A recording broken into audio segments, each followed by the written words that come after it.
Kaplow. There's Brett Man. Vaughn. Just appeared out Buenos of the dias, amigos. you didn't get to see my shirts yet. Let me just bust my shirts out. Here's the one I'm wearing. Hey, I there's a new term that Cleve and Steve Smith call it. What do they call it? Holding their scent. Holding their scent. Mm-hmm. Yeah, I talked to Cleve about that. I'm trying to. I've known some people that I wish could hold their scent. Yes. Snow hunting with hounds is easy. But I'm not discriminatory. I'm not discriminatory. I'm going to be fairly evil.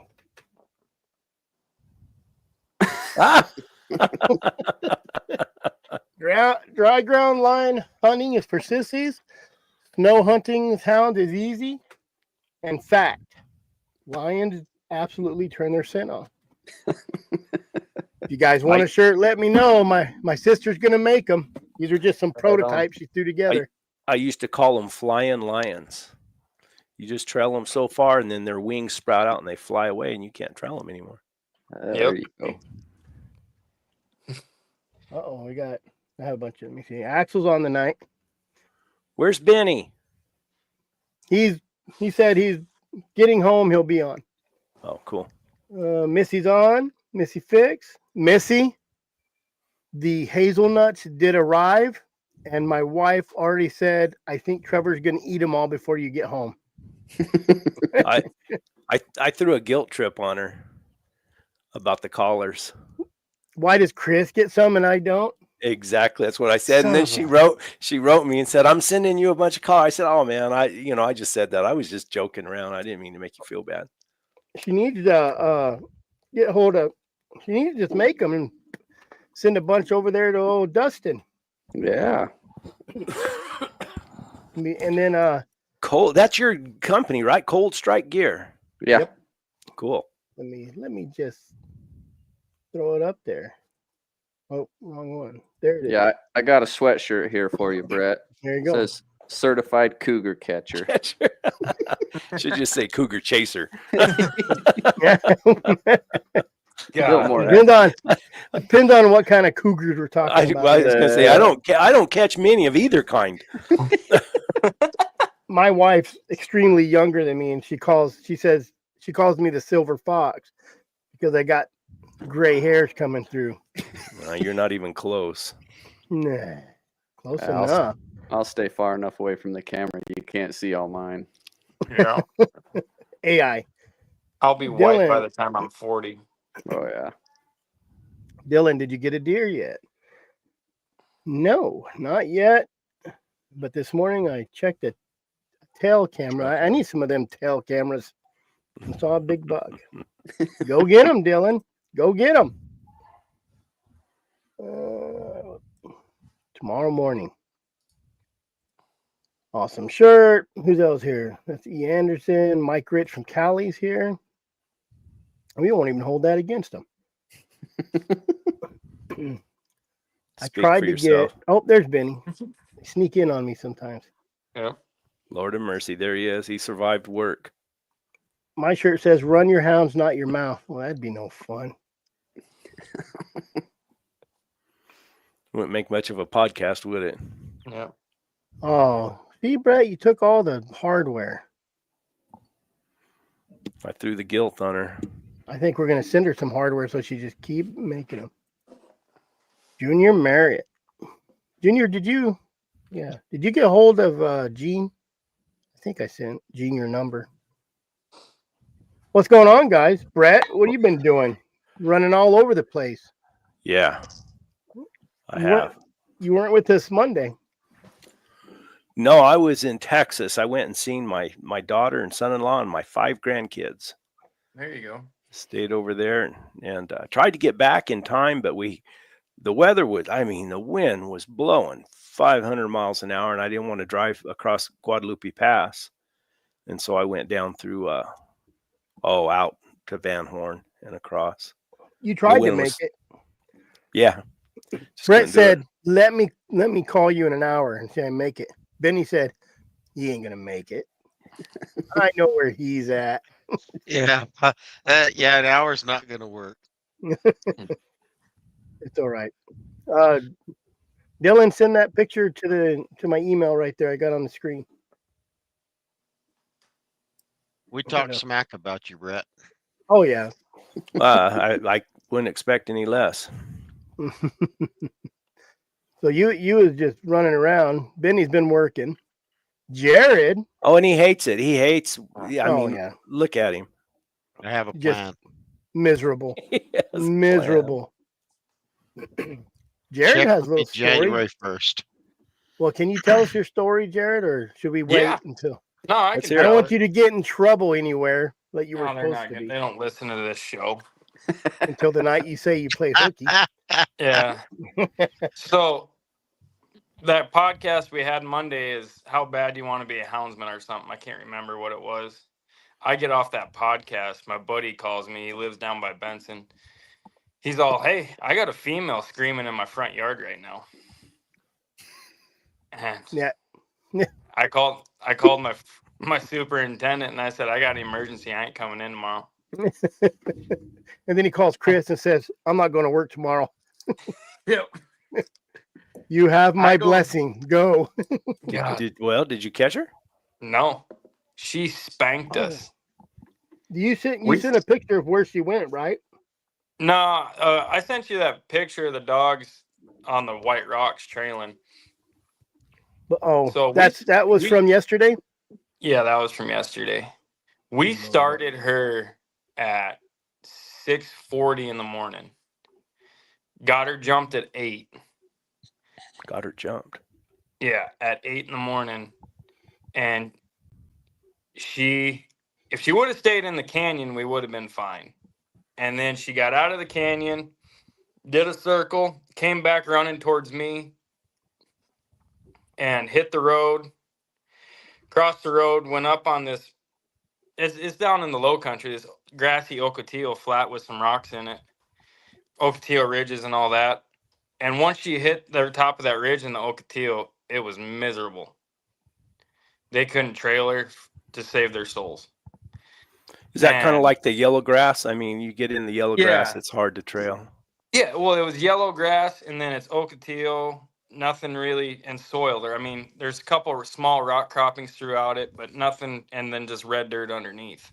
Yeah. Red dusty dirt underneath. And they went from all out screaming to standing on their heads and pushing it, but not pushing it very good anymore. Like, Yeah. we're going to catch her. And then that was at like 10:30, 9:30. I think it was 10:30 that happened. And then they're pecking away, and I let them peck away at it. I was just going to push them down in this canyon and see if she went down in there. And thank God I didn't, because I chose not the wrong canyon, but where I was going to push them down at, I would have missed her crossing the canyon by about 400 yards. She went, instead of running down the canyon like I wanted her to, she went down the ridge in the canyon and up the other side to the other side of the more Ocotillos and grass. And they trailed her through that into some cedars, trailed her out of the cedars, and then at 2:00 we got her jumped again. And I saw my puppies barking, screaming, barking, head up with my older dogs, but my puppies are in front, or my 2 puppies, I should say, are in front. And I see 2 deer running, and I'm like, these stupid dogs. And the deer blow left, and the dogs go right. I'm like, okay. And then I see cows running at my dogs, and I'm like, what the shit is going on? And I look above the cows, and I can see her trotting in the cedars, going in between the cedar trees and going. And then she was about 300 yards in front of the dogs, and we never caught her. She had that long trot, just kind of a. Yeah, not really scooting, not really booking it, just, kind of throwing her legs out. And probably holding her scent. Yeah. She wasn't holding it, we call that a spoiled lion. Yeah. Well, Flying lion. I shot myself in the foot last year when I caught her and didn't burn her down. Oh, you caught her and Oh, let her you go. helped. She's You educated. helped spoil her. Yeah. Yes. PhD lion. Yeah. Yep. That's what we used to call them coyotes. When you overcall a coyote and you keep calling them in an area, they got a bunch of people Yep. sending me stuff. And that's the Become third time. PhDs. That's the third time she's burned me this year. The dogs have caught her once and held her in the rock bluff once, but I didn't get there in time. That Cody, I talked to Cody today. He got a call on a lion up by Dallas, Texas. Wow. Oh shoot! Can you believe that? Then Sunday I caught that Tom, but I think I said that Monday though. Yeah. I was trying to download that rock. It's not coming through. Here's Dylan's What was it? buck. That's a pretty sweet buck. Heck It's a yeah! bright ass light too. Bright light. Trying to get his rock pile to come through, but it's not. Those dirty rocks look like a bunch of car boulders just sitting around. Who was it Monday night that asked where I'd go to get dogs? Do you remember? That Trevin Hall? Maybe not. Was it Trevin? No, it was a new guy. Let me see. I don't know. Jared missed 1 day's work, lost 3 days' pay to run his dogs. People wonder why husbands are always broke. Yeah, it's a true story. I got caught too because I was leaving to head to his house, and frickin' I passed our service truck driver, our lube truck driver that fuels up and lubes the equipment early in the morning. I passed him on the freeway, and I'm all shit. It's kind of hard to miss my truck. Okay. Trevin's on here, so let me cover this real quick, Chris. After, I just pop off names here and there, but I got to thinking, it doesn't do a lot of these guys justice to leave them out. And Brett, you may agree with me on some of this stuff. So there's a higher number of people out there that I would trust to get dogs from right now. And this isn't in any certain order. And some of these guys are not known and they may not want to be known. But Steve Smith, Breck Bean, Clark Richens. Clark raised a young man that's, I don't know, 31 or 32 now. His name's Thomas. You've met him, haven't you, Brett? Yes. Yeah. Jeff Allen, Missy Hale, Keith Wilkerson, and Andy Knowlton. And that's the names that I came up with. And there may be some that I omitted, but these are the people that I know them or I know their dogs. And so that's just a list, and it's a bigger list than what I just popped off the other night. What do you think about that list, Brett? No, that sounds good. Me and Breck Bean have traded dogs before, and I got a half brother to that dog that sold for so much money up there in Farmington right now, and he's got one of my dogs that I traded with him. And of course, when you go to Clark Richens and Steve Smith, you can't get any better than that. I mean, those are dry ground lion hounds for sure. Jeff Allen gets overlooked a lot. Just because of where he's Allen, at, yeah. Yes. Because it's snow country. Yeah, he's out of Utah. But he doesn't hunt the snow. Because Knucklehead pulled some stuff years ago, and he can't hunt in Utah anymore, so he hunts Arizona Strip. Yeah. The problem with Jeff Allen is I don't totally trust his judgment because he likes Skipper W horses. Well, I'm not going to him for horse flesh. It just worries me a little bit. But you got any names? You got any names, Dustin? I mean, I know a few of the ones that Benny said. I mean, my very first dog was a half Jeff Allen dog, way back in the day when he was still running those topper again lines. I don't know if he still runs a lot of that now, but I mean, I guess it all depends on what you're after. If you're running after dry ground lions, I think there's a few more of them Southern Utah guys that do it in the dirt just as good as anybody else. But Yes. you know, it depends. If you're after bears, it's a whole different world too. You know, I mean, Yeah. I would throw the Meekum family in there. Oh, They've yeah. been doing it for 60 plus years, making a living doing it. So I mean, there's a few guys like that. You know, I mean, I think there's some New Mexico guys too. I mean, I can't think off the top of my head, but I mean, I definitely would throw that family into the ring. There's a bunch of little guys. There's a bunch of little guys in the cracks that no one knows about. What about you, Jared? yeah. Jared just picked up a couple dogs. You know, you got some Jared Nichols stuff, right? Yeah, That's another one.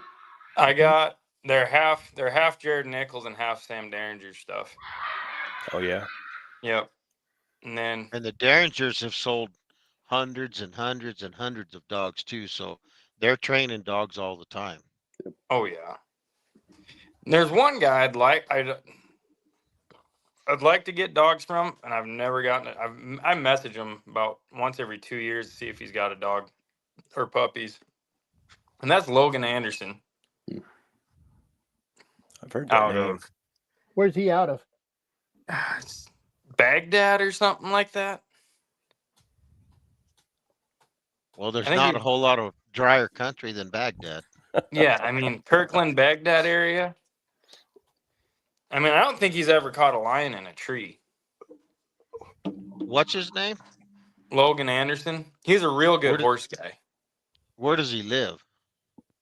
Kirkland, Baghdad, somewhere up there. I don't know. I've only messaged him a couple times. I've never really talked to the man. How But old is he? late 40s, probably 50s, early 50s.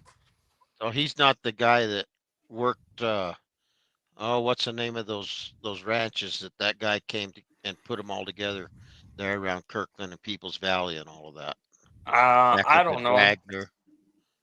This This guy would be older. he runs 7 Acre Outfitters, I think. And But they're like I said, there's more people out there. These are just people that I'm yep, kind the of in guy, that circle. the guy I get my black and tans from. I mean, he catches lions nonstop, and he doesn't even have Facebook or Instagram, nothing. He's just, I mean, it's funny because he was talking to me. He guides up there and stuff where he's at, and he asked me, he's like, "How are you getting so many hunters booked?" And I was like, "Through social media." And he's like, "Makes sense." He's like, "When I tried doing it myself, I only got like 1 hunt a year because he just didn't have social media. He didn't brag about himself. He did none of that. He just kind of kept everything quiet." I think Brett, there's a lot more when- guys out there like that, Jared, that are just Well, quiet. Oh, Yes, absolutely. They catch None a of hell us of a want- lot. absolutely sure.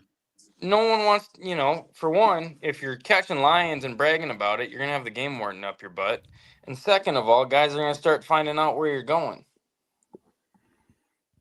Exactly. And that's not fun then. Now you're racing to get to your spots in the morning and everything else. Yep. Brett, how many dogs right now have you got that you would part with? I got some I should part with. I guess I should be on. I got to be honest about that. It's like that guy said, Well- I'm not doing nothing, but not doing nothing wrong either. Yeah. I don't know. I probably feed too many. I mean, I got that full blood running walker that I got from Cody. I haven't given him much of a chance yet. Who that? I don't really would like to part. If puppies, like a lot of the guys that are outfitters, I give them puppies. I mean, or I sell them for $50 a piece or $100 a piece. I don't care about. And if I keep them long enough where they're worth something, I don't want to get rid of them. I mean, that's That's just how I am. Yeah, I don't. I mean, I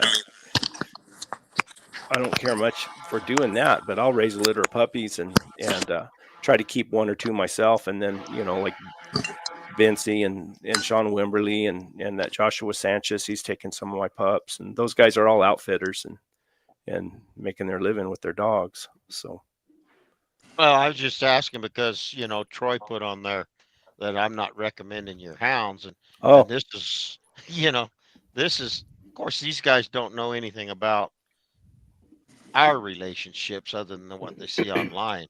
well, all mine go back to that same stuff you were just talking about. Yeah. I mean, if you're not in the market to part with a dog, what good is it to say, hey, let's go see Brett? If I had enough dogs, if I had, several 3-year-old dogs that I'd had on, 15 lions, and I had too many, then I might sell one, and try to get a lot of money for them. But I don't catch enough lions where I'm at. I mean, there's a reason why I don't ever bump into anybody out here. I mean, it's just double tough country. Yeah. I mean, there's 3 lions in the 250 square miles that you hunt. And I trail Well, them it's kind of a segue into, what the topic's supposed to be tonight, which we never follow, but the camaraderie, who do you hunt with, the area, but like where Brett's at, that's a tough area to just drive down and hunt with somebody with, just like my area right now where I'm at. I've caught in this area, I've caught 1, 2, 3, 4, 5, 6, 7, 8 lions down here in this just old nasty desert. And there's nobody's ever that I've ever read caught a lion or seen anywhere, talked to anybody that's caught a lion down here. Or even wants to catch a lion down there. Well, it's I get a lot of enjoyment out of having dogs that will really work a track. I mean, that's what I like. And if I catch one, then that's great. But let me play this video Trevin sent us, or I forget about it. You know what I mean? I will. Window. If I can find somebody's screaming somewhere. Yeah. That's that woman he's got in the cage. Here, let me. He's got a woman caged up. Sounds about right. Oh, you know what? Yeah, that's Chris's MO. I could see that with Chris. Right. Hey, now. Trying to get it on a separate window here. There we go. Here we go. Get ready.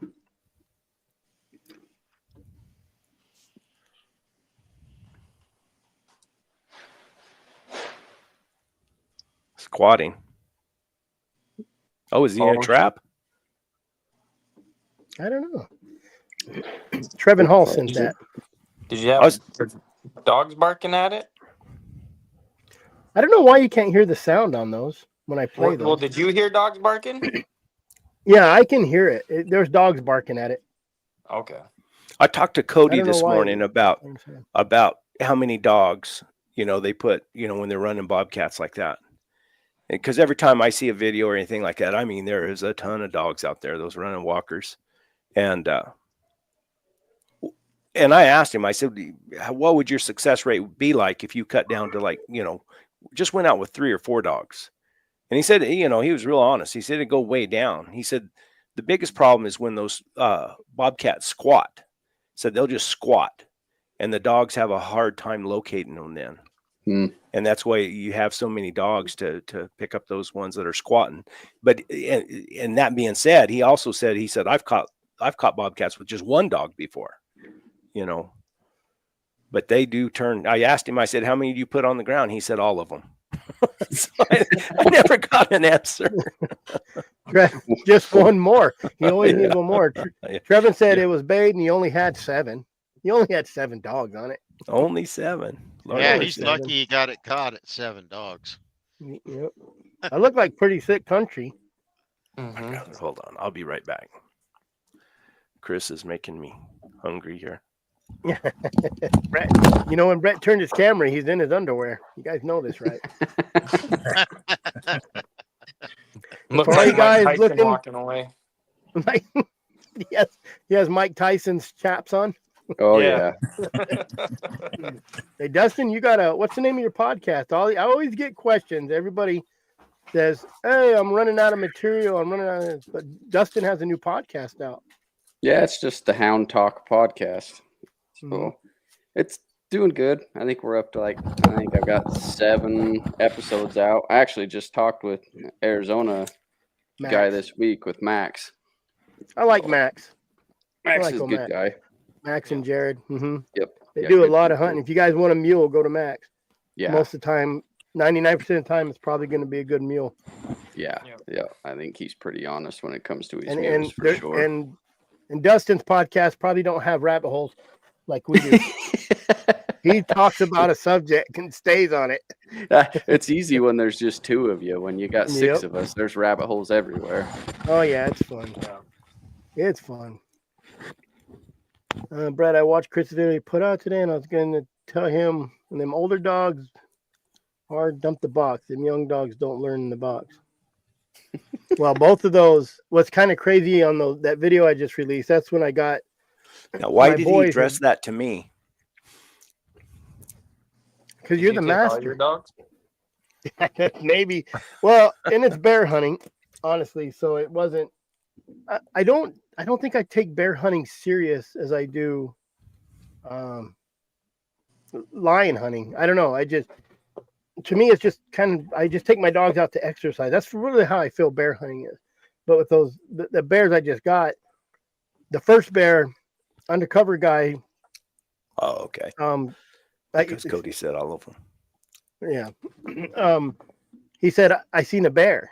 And so we went there, and I just kind of let my couple dogs out to see. And then all of a sudden, Yucky takes off. You see it in the video, kind of. And that's when we caught this bear.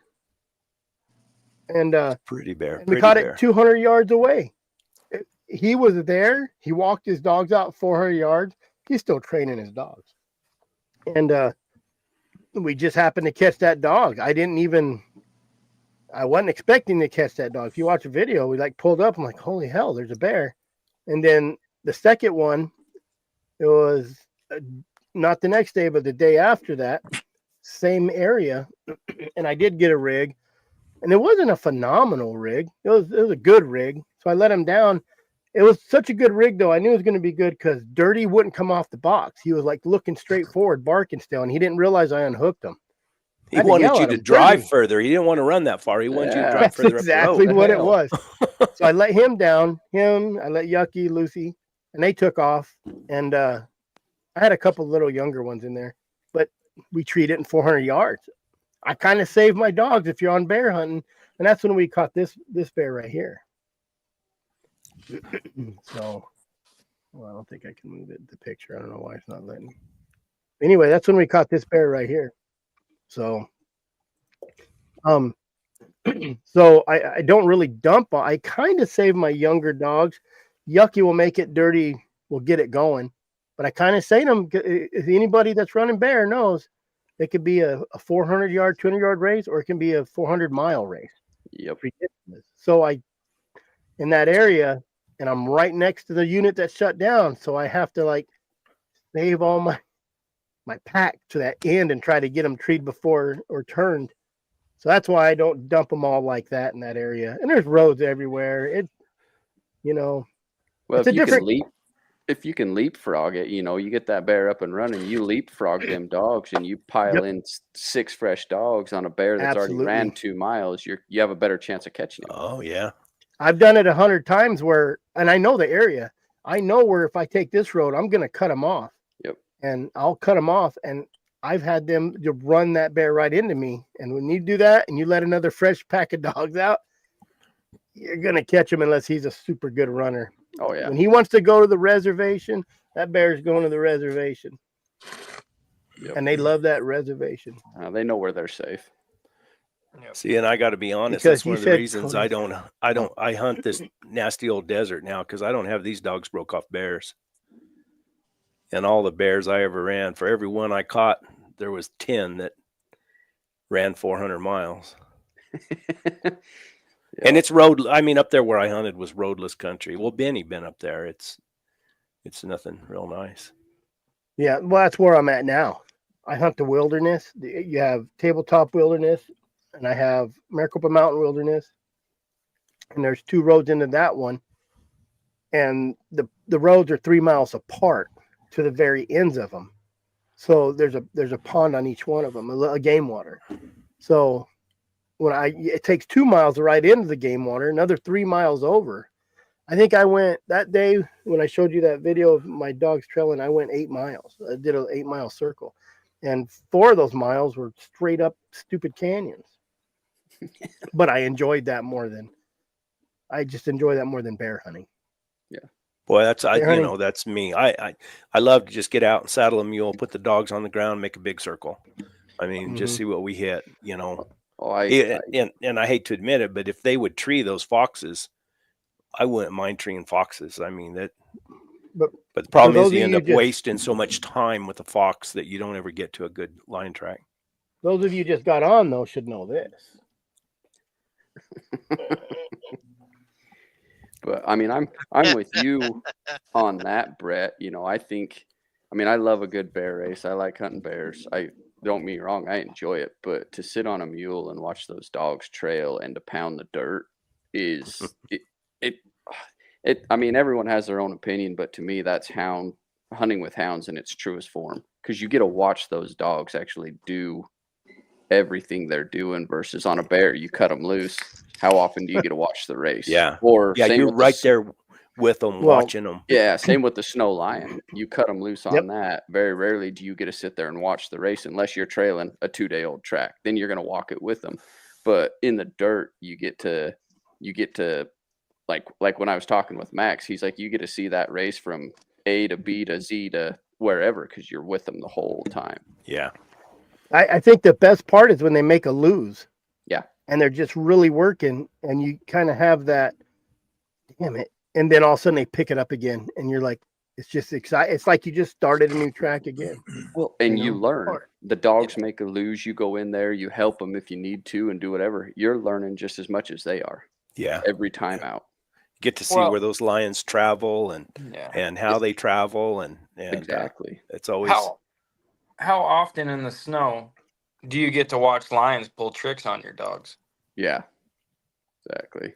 I guess you can see it in the tracks, I guess, if you're out there. Yeah, but you don't get to see, like, one time we're on this hard running lion on the border, and we're sitting there watching the dog's cold trail underneath this rock.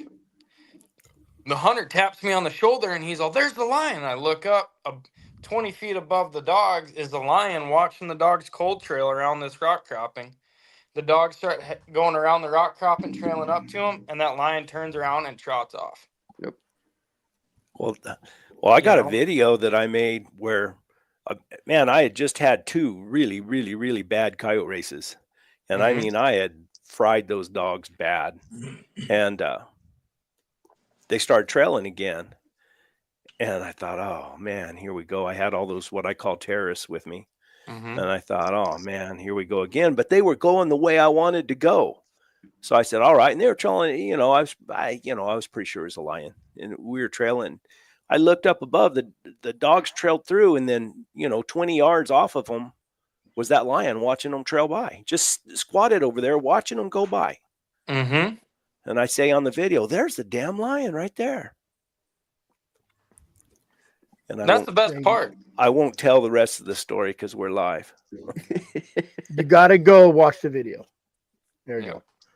Well, even the video, I don't show everything that happened. I couldn't. When I made, it's tough, man. You want to make such a good video, and I have a great video on both of those bears. I have a great video. I mean, for a hunter to watch it and what happened, you just. For guys that could appreciate it, not for the general public. And even if you have a private group and you do that, and this is where I call a bunch of people idiots, and I get it, First Amendment, blah, blah, blah. But even if I shared it with somebody, it could end up in the wrong hands. Now, if you're at my house, I'll pull the video up, say, hey, check this out. It's nothing illegal. It's just, it doesn't put us in a good light to the general public. I mean, anything falling out of a tree, even a squirrel, You know, if you really kind of watch Hey, my I video, watched your shot a- video. You got a squirrel coming out of a I was tree. going to say, if you really watch it and pay attention, you'll see a squirrel fall out of the tree, but it's not something that's going to bounce, you know. So I had to kind of choreograph it to where you just heard the shot, and I kind of talked to the boys. But God, I'd love to just, you know, you almost have to have a little group like this that you don't go live and everybody plays their videos. But Right, Jeremy? What? I was like, he's right, Jeremy? undercover. Yeah, he's over there recording right now. I seen him push a button right there. I did. Yeah. Playing with my knife. So, but you know, just even they just whine about everything, anyways. Your dog's out in the, you know, even in the snow. And I'll take this back if anybody says I said anything nice about snow hunting. But when you have your pups out there snow hunting and you're watching them work that track, and they're starting to pick it up to trail, and then if you can catch that lion in the snow, Jared always yells at me all the time, "Go hunt the snow. Take your pups." I'm just like, I should. I really should. Especially on these real nice little 2-3 inch snows where you're not getting stuck and Little you don't have cheater to. snow. Yes. Yep. But it is nice to watch We some lost dogs Benny in when the you started snow. talking about snow. I know I- Benny you know, left right now. when I was up there in the mountains, I mean, I hunted the snow some, but it just seemed like we didn't get good snows. I mean, it seemed like you'd wake up in the morning, you get snow, then of course, I'm riding a mule anyway. I'm not driving because it was wilderness. I couldn't drive. Time you find that track, it's melting out so Burning bad that you can see it, you can trail it by sight, but the dogs can't hardly smell it. Yep. So I mean, snow hunting has its difficulties. I think more than anything, it's the guys who have an area that has a really good road system, and they get snow, and they can put those dogs on a good track, you know, on an overcast day, where in the right conditions, and then you can smoke them down. I didn't know this about snow hunting, but I got buddies in Oregon that hunt bobcats in the snow, and what gives them problems is kind of the melting days, but the snow is not technically melting fast enough for the track, but it's melting off the tree branches and making the snow fall off the trees. It's still raining. Yeah. I'll be dang. Yeah. Yeah, I never thought about that type of stuff because, like, you know, they catch the yazoo out of bobcats up there in Oregon, and I'm like, man, if I had your conditions, I could do the same thing. And they start talking about that, and I'm like, maybe not, because I would not want to walk in, you know, half mile, 3/4 a mile in waist deep snow to help my dogs go find a bobcat. Oh, that's awful. I know I've said this before. The trouble with out here, as a matter of fact, I'm leaving early in the morning to go out to this little set of mountains out here, is in some of those deep cuts and on those ridges where that porous rock is, you can trail a lot older track than I want to tell everybody you can, because they're going to say I'm a liar. But I know I can. But then you get to a certain area and you might not be able to trail a 4-hour-old track. Yep. And it's just those differing conditions over the course of where that lion travels. Well, you have a hard time. Yeah, conditions and what they're traveling on, you know, granite versus sandstone versus lava rock, or like the yellow grass and the ocotillo, like Jared's saying, you can have a lion that travels through all of that different stuff, and you're going to have a hot, cold track as you go through it. Exactly. I'm going to stop you guys right now from out of state calling this damn thing it's ocotillo in Arizona, not ocotillo. Okay, ocotillo. It's like me saying Nevada and getting yelled at by Jared and Rowdy. It'll always be ocotillo to me. I hate it's not acapella. It's ocotillo. I've never heard it. I'm not taking English lessons from Chris. You've got no No, Mexican. that's a good idea. You've got no Mexican in your blood, Chris. No Mexican whatsoever. No. Well, I call it Ochoya too. I don't know why. Instead of just Choya, I call it Ochoya. But even in snow, though, like different types of snow make the trailing different. You have that heavy wet snow versus that powdery sugary snow versus that hard stuff. It's all frozen. What's the best? What is the best, you think? I mean, for me, where I lived in southern Utah, I liked more of like the sugary stuff. Just a little cheater snow that comes in. Yeah, and- well, I mean, it's kind of like just like that fine. I mean, it could be 3 or 4 inches, but just like that powder versus like that Kind of wet, powdery. heavy, yeah, that wet, heavy snow just for some reason seems like it just didn't hold the scent. Like it couldn't pull into it like that drier snow can, if that makes sense. Yeah. Now, do you think that's because like in Nevada, when we hunted the snow up there, you could have 4 inches of snow and Thank you, you Missy. would see water running underneath that snow. Hmm. Wow.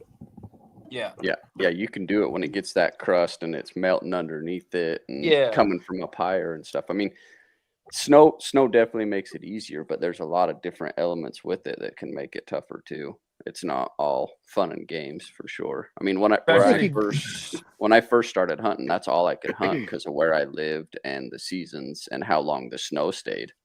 So Yeah. I never could hunt the dirt until I moved farther south. Well, see, the snow's just like hunting the water down here. You know, it just adds another element to it. You're either soaking wet or you're dry, it seems like, Yep. Jeremy.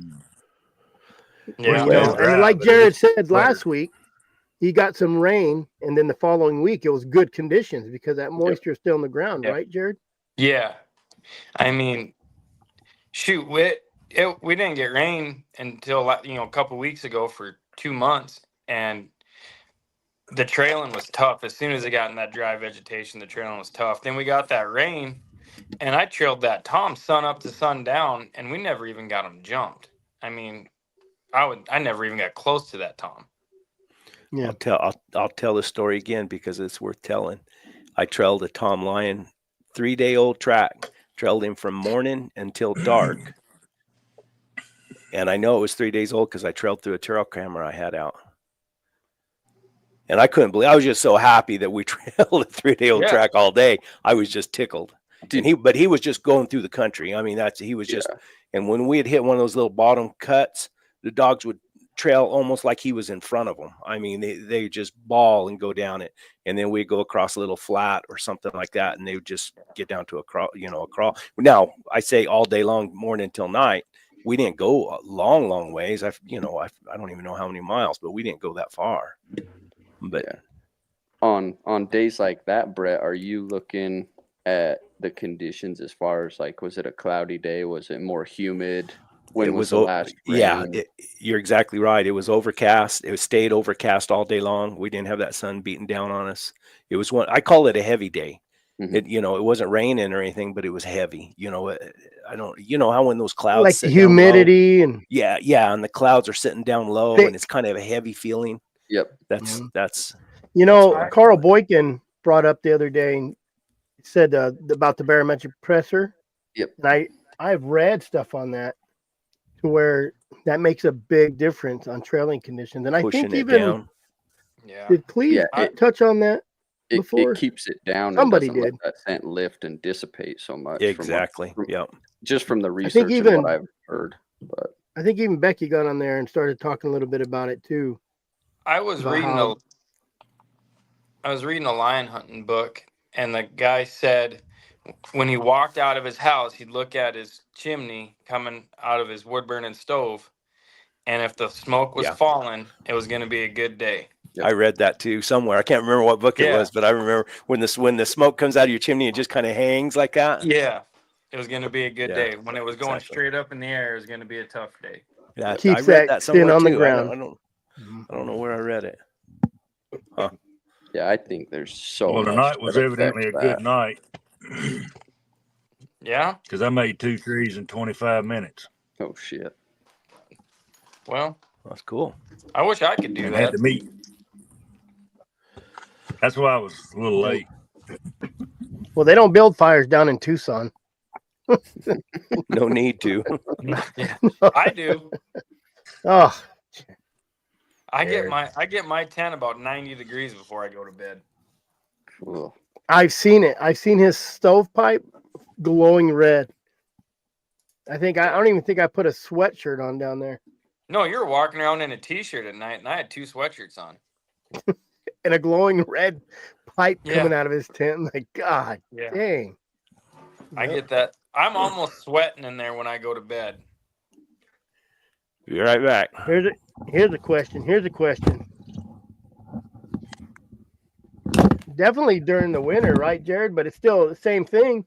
If it's Yeah. dry winter, I mean, it depends where you're at. Like, if you're in Northern Oregon and the high's 75 in the summer, that's Yeah. probably pretty good.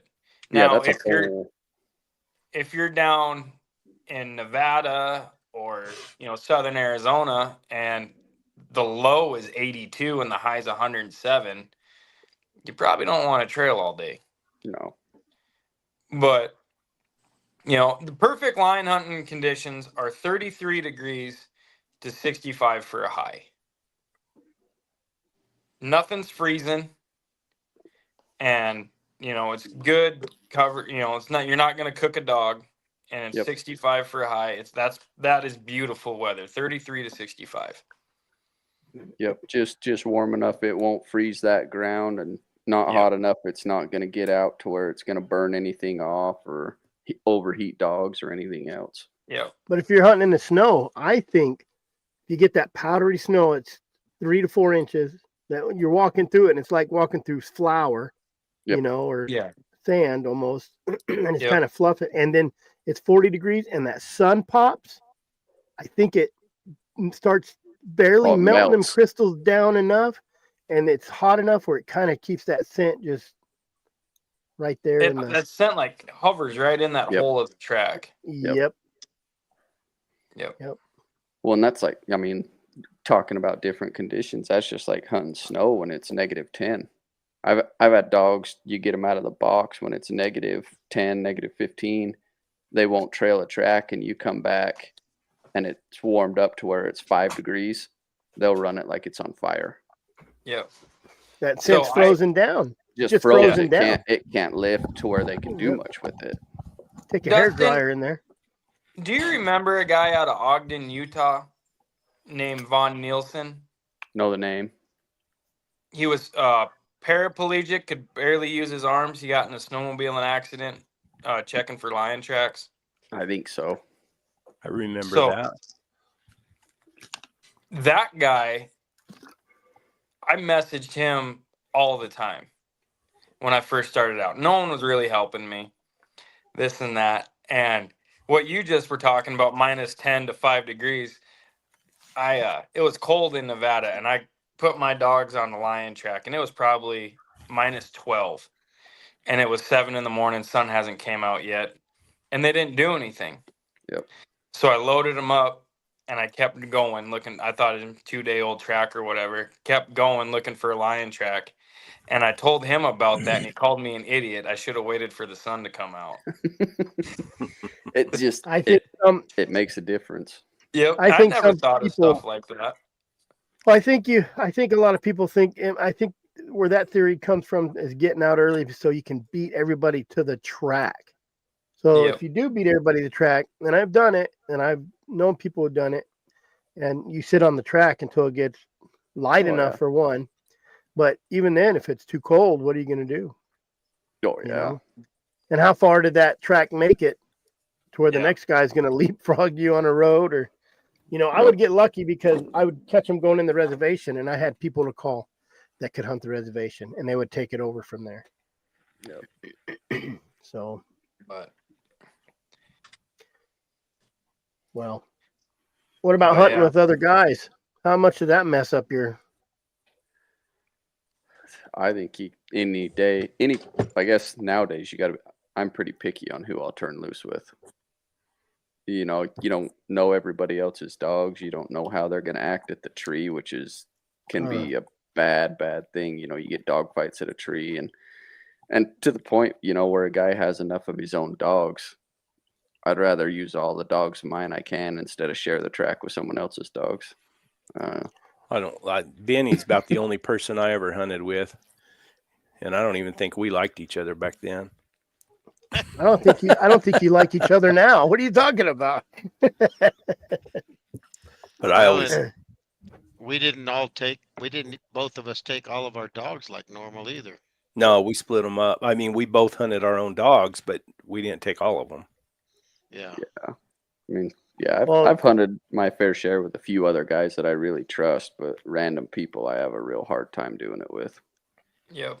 You know, when I I don't think I'd do like, it with somebody that I didn't know real good. Yep. well, Yeah, when I don't started want hunting I don't with, want people to see how bad my dogs are. well, when I started hunting with Me Elizabeth, either. I just sat. I left my dogs alone and let hers work. And anytime if I do hunt with someone, I try to make it where they're better than me. That way I can learn off them and piggyback them. And that's really how I got really good at bear hunting with Elizabeth. As grouchy as she looks and as mean as she is sometimes, she's just, I learned a lot off of her. Well, Off of her. I think I'll a lot tell- of guys have mentors for sure, Chris. You know, like, I mean, God, I I have wish- some real good ones, you know, when it comes to lion hunting, and especially on the dirt side of it. You know, bears, I kind of learned a little more on my own, but a mentor, a good one, will save a guy a lot of headaches and a lot of screw ups. Yep. You know, I say I exactly. didn't, you know, I hear like Brett and Benny all, and a lot of these guys, oh, I had this guy and he taught, I'm like, God, I didn't have nothing. I started in the 90s and that didn't last very long. I learned off of them. I didn't run lion with them, but I ran dogs with them. So he taught me a little bit. When I got into just lions, I got dogs, and me and my cousin and his friend just started going, and his uncle was the guy we got dogs off of, and him and his brother were great lion hunters. You know, and I say I didn't have a mentor, but I think probably my biggest mentor, honestly, would be Elizabeth when it comes to teaching my dogs. And that was just in the last 5 years, you know? Yeah.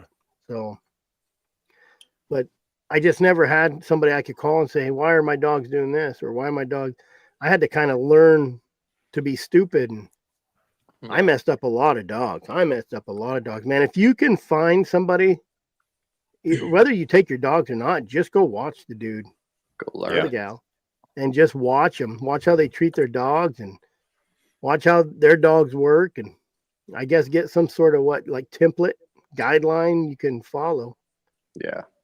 You know, but it is tough mixing dogs and people, you know, because Yep. people do things a little different. I got a good dog mixing story. There used to be this guy, he come down, stayed with me. I won't say his name. And Sorry, he came Benny, down, he's ratting you out. he come down and stayed with me when I lived up there on the mountain. And he stayed with me. And one year he came and he got sick. He had to go to a motel room in Tier C. And I took care of his dogs the whole time he was in a motel room. Fed him, everything. Next year he came down, he hunted with me a little bit. Third year he came down, we went, and I was already down here, and we went up in the hills. He had a female dog that he brought that came in season. Well, Booger does what Booger does. He bred her. They locked up right on their side of the mountain. And he got mad at me. Yeah. He got mad at me and told me, why don't you have that dog fixed or what? Oh shit, I got mad. Why would you fix your dog to protect his? Yeah. But this is how bad it was. I got mad. I told him I was going to roll his ass down that mountain. And then, but this is how stupid I am. Those pups came and I gave him $100 a piece for them. Oh shit. I know that was so stupid. I mean, I felt bad because I got after him so much, but I didn't, because I did scare him, but I won't talk to him anymore. I don't blame you. I mean, that bringing a female in heat, whether it was an accident or not, is just asking for pups and a dog fight. Well, you know, Yeah. when your females are coming in heat, you really know. My wife right now, she texts me, one of my labs came in heat, and I got a little book I do. And so she writes it down. She keeps track of it better than I do. But like right now, she's like, you got all those females down there. You got to check them every day. Check them, you know? So, but she's get better mad than and I just am. take them down and I get them spayed because they mess up. The kennel gets loud and it just Yep. Yeah. a mess. Well, and if you have no intention of breeding, which in my honest opinion, I don't think a lot of people should, but if you have no intention of it, fix the problem and then just hunt the dog. Yeah. I shouldn't, But but I still Can you do. repeat that, Dustin? Right. No, I repeat wanna- it clearly. I mean, You know- I think a lot of people shouldn't breed dogs, and if you're not someone that has the knowledge and experience to breed dogs, then I think you need to fix the problem and just hunt the dog. Puppy support payments. Yeah, that's what it was. I look back on it now, and it was just because I felt bad because I was pretty hard on him. But anyway, I don't buy dogs though. I just kind of just breed when I can, or sometimes when I'm not supposed to. But I'm telling you that the pack I have now started by accidental breeding, and then I kept breeding them. Yep. And I know, plug your ears, Benny. And let me kick Benny off real quick. But there was that female wasn't no good. But all her puppies right now are phenomenal.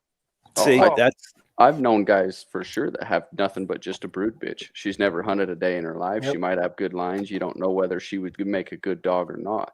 But they tried it, and she threw damn good pups, so they kept doing it. I got him. I There's got a this lot of dog that. from someone, and Yeah. he said she's not doing good online. Let's try it on Bear, and she didn't really do. And I didn't give her a whole lot of chance. We already had dogs running Bear, and she came in the heat, and I think she got out of the kennel, ran straight to Dirty, and bred Dirty. I'm like, son of a gun, but I kept Stuck two her of those butt in his pups, face. and it worked good. I only got 3 females that can have puppies right now. Yeah, I take them down, get them spayed. My old female that I had the most puppies out, she's a real good dog, and that's kind of the ones that got all these other guys going. But I took her down and got her spayed. and they gain weight. They gain weight when oh man. Oh yeah. You know, I'm terrible just feeding them just a little bit. Yeah, and when you don't buy your dogs, and I really enjoy. I'm not like Jared. He's gonna get mad at me. I love raising puppies. I really do. Oh, yeah. I love putting my kids in the whelping box at 2 years old, or 2 weeks old, and they do that neurological, whatever they call that. You crap. put your kids in the whelping box at 2 weeks old? Yeah. Actually, they were 2 years old. He has them Do in they litters. suckle that bitch? I think I don't have to feed them. Yeah, with that, Chris, though, it's different. You're in it for the dogs. You enjoy the puppy aspect of it. Jared, when he looks at it, he's doing nothing but he wants to catch. I mean, he wants to catch lions, but he's doing it for his business and his clients. Well, there's don't make no mistake with Jared. He spends a lot of money on his dogs. Oh, I'm not dogging it. I mean, there's 2 things. Yep. For one, I haven't raised a dog past 3 years old in 4 years.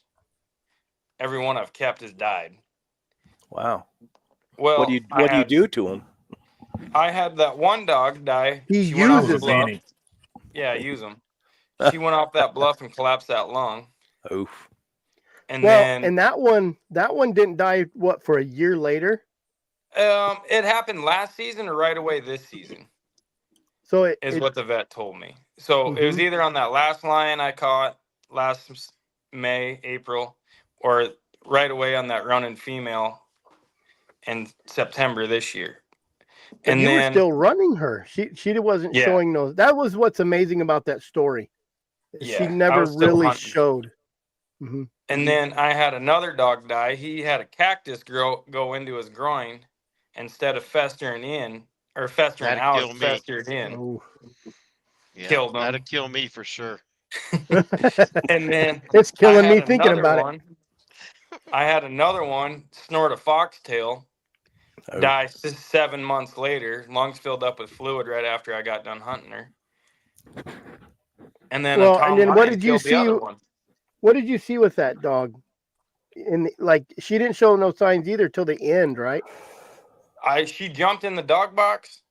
I loaded her, or she jumped in the dog box. I drove 2 hours home. I unloaded all the dogs, and I was looking. I'm like, where is she? I put a flashlight in the dog box. She's all curled up in the corner, and she can't lift her head up. I thought she got overheated when we were hunting because it was the last day of lion season down here. So I carry her into the house. I put her in the shower. I throw cold water on her. Doesn't fix nothing. I start lifting her gums up. They're white, pale white, and she's dead a half hour later. Jeez. But so I haven't been able to raise a pup, so I got to buy them. And then The second part of that is I've only been lion hunting for 10 years. And I've only been dry ground lion hunting successfully for 5. I'm not going to raise my own litter. I'm a dot of knowledge compared to what other guys know. Well, And so I'm going to go to my buddy that's been lion hunting since he was 6 years old when his dad was teaching him. And he's 64 now. Yep. I'm going to him to buy dogs. and I mean, I I think, buy puppies. I buy puppies from him, but I don't have enough knowledge to know what traits to look for. Nothing. and I I know think what it I has a like, lot to but- do with what you're Does doing anybody? too. If you're guiding and you're making, you got hunters paying you to produce. I mean, that's like Yeah. me saying I don't care if I catch a fox. If I Yeah. got a guy back there behind me that's paying $6,000 for a lion, he don't want to see no fox in a tree, and he don't Yep. want you messing around with a fox all day. I mean, it's just a totally different deal. And so, if you're making your living at it, you go find where there's a good dog, and you pay the money to get that good dog, so you can go Well, make things happen. yeah, absolutely. But it's just when it comes, like what Dustin said earlier, the majority of guys shouldn't breed dogs, which is true. Well, I mean, they shouldn't breed and sell them as what they're selling them as. Is that what you're kind of Yeah. saying? Mm-hmm. well, if you Well, go to Utah right now, ask everyone what their dog's out of. They're going to say Wade Lemon and Jeff Allen. Yep. 90% of them. Now, how many of those dogs really truly have Wade Lemon and Jeff Allen blood still in And it? how far down the line? Yeah. 10%, well watered down. Exactly. So that's know why that- I just The go pup to. deal is. Go ahead. I'm sorry. Oh, I was just gonna say that's why I just go straight to the guy that I know and is constantly catching. I like what he has. It works for me, and I go straight to him. I don't chase this guy's got my bloodline. I don't go to that person. The pup deal is even bigger than just what we're talking about. It's so much more in depth because the lack of knowledge, just like Dustin's talking about, but nobody wants to say, "Hey, I don't have a clue." Everybody says, "Well, hell, it's just breeding dogs." And I used to get into it with these idiots on big game houndsmen all the time because people would say there's not a pup out there worth more than $100. Well, we were selling pups for $1,000 at 5 weeks. Well, so according to those people, we were taking advantage and screwing everybody. But those same people for $100 would say every breeding is a 50-50 crapshoot. Well, if Yep. that's your attitude, don't breed a damn dog. I agree. Yep. Well, here's this. Like the well-known breeder from Idaho that lives in Oregon now says, once you buy that dog, it becomes your bloodline. I think it does, but you still have a little backing. You know what I mean? You still have a backing. Oh, Yeah. I mean, You know, where's that line from? And that's what everybody asks. I've been raising my own line since 2005, but it's from the Salazars. yeah, Yeah. You know, it's really tight from the Salazars. yeah. And there's I'm only not- another guy that has the old line, you know, because those brothers has died. So Yeah. How Sure. long does it take before you say that it's your own line? How I mean, many years? honestly, unless you Never. outcross and bring in a different line and mix lines, I don't think it's ever truly your line because all you're doing is So- continuing the breeding of That's their line. exactly right, Dustin. That's So exactly if you keep right. buying Allen dogs, you have the Allen line. Even if you buy 5 Allen dogs and you breed your male to your Yeah. female, those are still his lines. But where Allen- did he get? Where did he get them? Yeah, I mean, and that's what's hard is I mean, I don't think there's ever a right answer on how long you got to Yeah. breed your own dogs. He to got be 'em. it, but Jeff mixed. He used to have Nance blood walkers, and then he had his old lines, and he mixed them all together and everything like that as well. I mean, to me, Well, I told you. I told the story once before about Newt. Newt was a dog that Henry McIntyre had, and Henry McIntyre would pay a lot of money. He would buy a good. He seen a good dog somewhere. He'd buy a good dog. So he bought Newt, and he bought Newt from Steve Smith. Well, then I was talking to Clark Richens, and I said something about, everybody wants to go get a good dog or whatever somewhere, and I said that's just like, Henry McIntyre buying that Newt dog from Steve. And Clark looked at me and he said, well, I'm the one who gave Newt to Steve. I mean, it went that And far he had back. a grin. And when he had a said grin. It, he had a big grin. Yeah, because I all I was ever heard, sitting there. all I ever heard about Newt was they said you just took Newt out and put him on the ground, turn him loose, and he'd go find you a lion. He ranged far and he went and found a lion. And they said he was an exceptional dog. Well, how much truth is there to Ben Lilly and his stories? I mean, it's all about the grapevine. Well, I and think Ben Lilly, he didn't have to have a dog probably to catch game. He could probably right. do it himself. Let's answer this real quick. No one's ever asked this, and I know her, and I know that this is probably more in bird dogs. But have you guys ever had the coon hunter guy over there in the corner being all quiet? Jeremy, your dogs are in water. Anybody that's hunted coons, have you ever had your dogs get infections like a lab or a duck what dog? they get is what's the heck is it called? Like swimmer ear? Well, no, it's like they don't drain, and the dog will end up getting hoarse, and that's how you tell it. Or they shake their head constantly. Yeah, but it's a buildup of wax, basically. I can't think of what it's called, but ear canker. I think is what they call it. And there's 1,000 different remedies for it. Yeah. There you go, But Molly. essentially what it is the ears won't allow the moisture to drain out. So what do you got to do? Get in there and just clean those ears out, probably. Mm-hmm. Mm. Yeah. And it's just about every day. There's your second. That's why you get Molly is that 1 second. Wise words from Jeremy. Anybody else have anything on the wet ear? No. I've never had it. Even when I was running coons and we ran behind the golf course. Me and that golf course, same one. We'd go behind the clubhouse and we'd kick on that spotlight, and there'd be 4 coons around the pond in the clubhouse. And them dogs go out and chase them coons across that little pond, that lake. This pond is probably 80 yards across. And then they get in a fight with those coons, and those dogs go underwater. Oh yeah. But even on the hound trials, I've had dogs. They're swimming out there, and they're shaking. They don't like water in their ears. Hounds just aren't water dogs. They don't like water in their ears, and they'll go across there shaking their head. Well, I mean, my dogs aren't really water dogs. I hunt the creek, but the creek's shallow, and then I'd go down there and hunt that. Water, and they're like a magnet. They go to it. I got a couple of dogs that will do that swim on the hound trials, but I kind of bailed out of. Well, I'm lazy. I don't want to get up and, we wouldn't hit back in 2005 when we really started back in hounds again. We was down at the creek every night, 10 o'clock. Come back at 2 a.m. Up at 5 or 6 going to work. And you know what we did the next day? Same thing. If I hunted Idaho or Montana, I'd never catch a lion, or not a lot of them, because some of my dogs won't go past their chest in water. As soon as they start floating, they quit. Mm. There's just no rivers to cross down there in Tucson, is there? That's right. Nevada, and down here, there ain't a whole lot of water for me to worry about. So, yeah. My dogs get so hot hunting on the desert that every chance they got, they'd jump in a water trough or swim in a creek, or they was headed to it just to lay around. Mine would lay in it, but as soon as they didn't want to swim in it, as soon as they started floating, they're just like, "Yep, I'm done."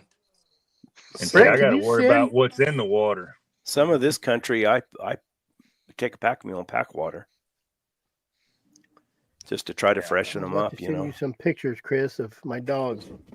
I sent you res hounds numbers. The only place, Brett, that compares to southern New Mexico being dry as hell is Pecos, Texas. Yeah.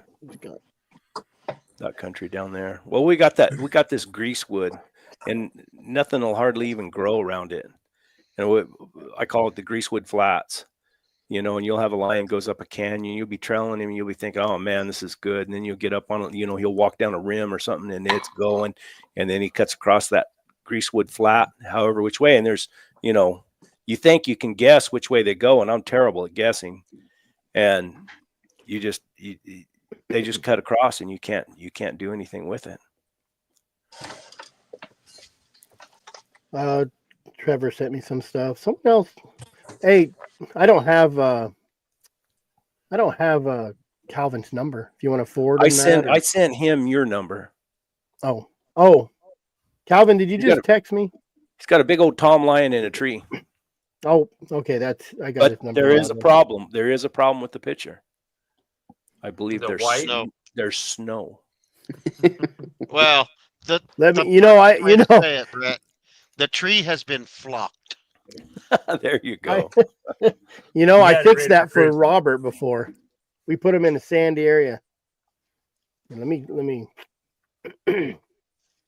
me send him a link first. See if we can get him on. We can make fun of him. You guys should keep talking about something. I'm just trying to load pictures. I need the cricket sound. Yep. I'm trying. I'm slow at this. Slow. Oh, he's at work. So let me just work. That's a 4-letter bad word. Does anyone Dang, hunt Trevor. with someone else in this whole entire group? Every now and then I will. Bear hunting, yes. Well, coon hunting is more of a social event, isn't it? Well, so is bear back east. No, it can be an all-out brawl. I mean, I think, yeah. I'm That's real picky. that was Brett's social events always ended up that way. Yeah, I ran. Like roping years. I ran one guy plumb off the mountain he was from Flagstaff. I still hunt with my mentors, Jared. Yeah. Yeah, I hunt with them every chance I get, but that's just because I still keep learning. Yep. I don't blame you. Oh, The yeah. guys that I talk to, I can call them with questions and they'll answer them, but they're not gonna take me out.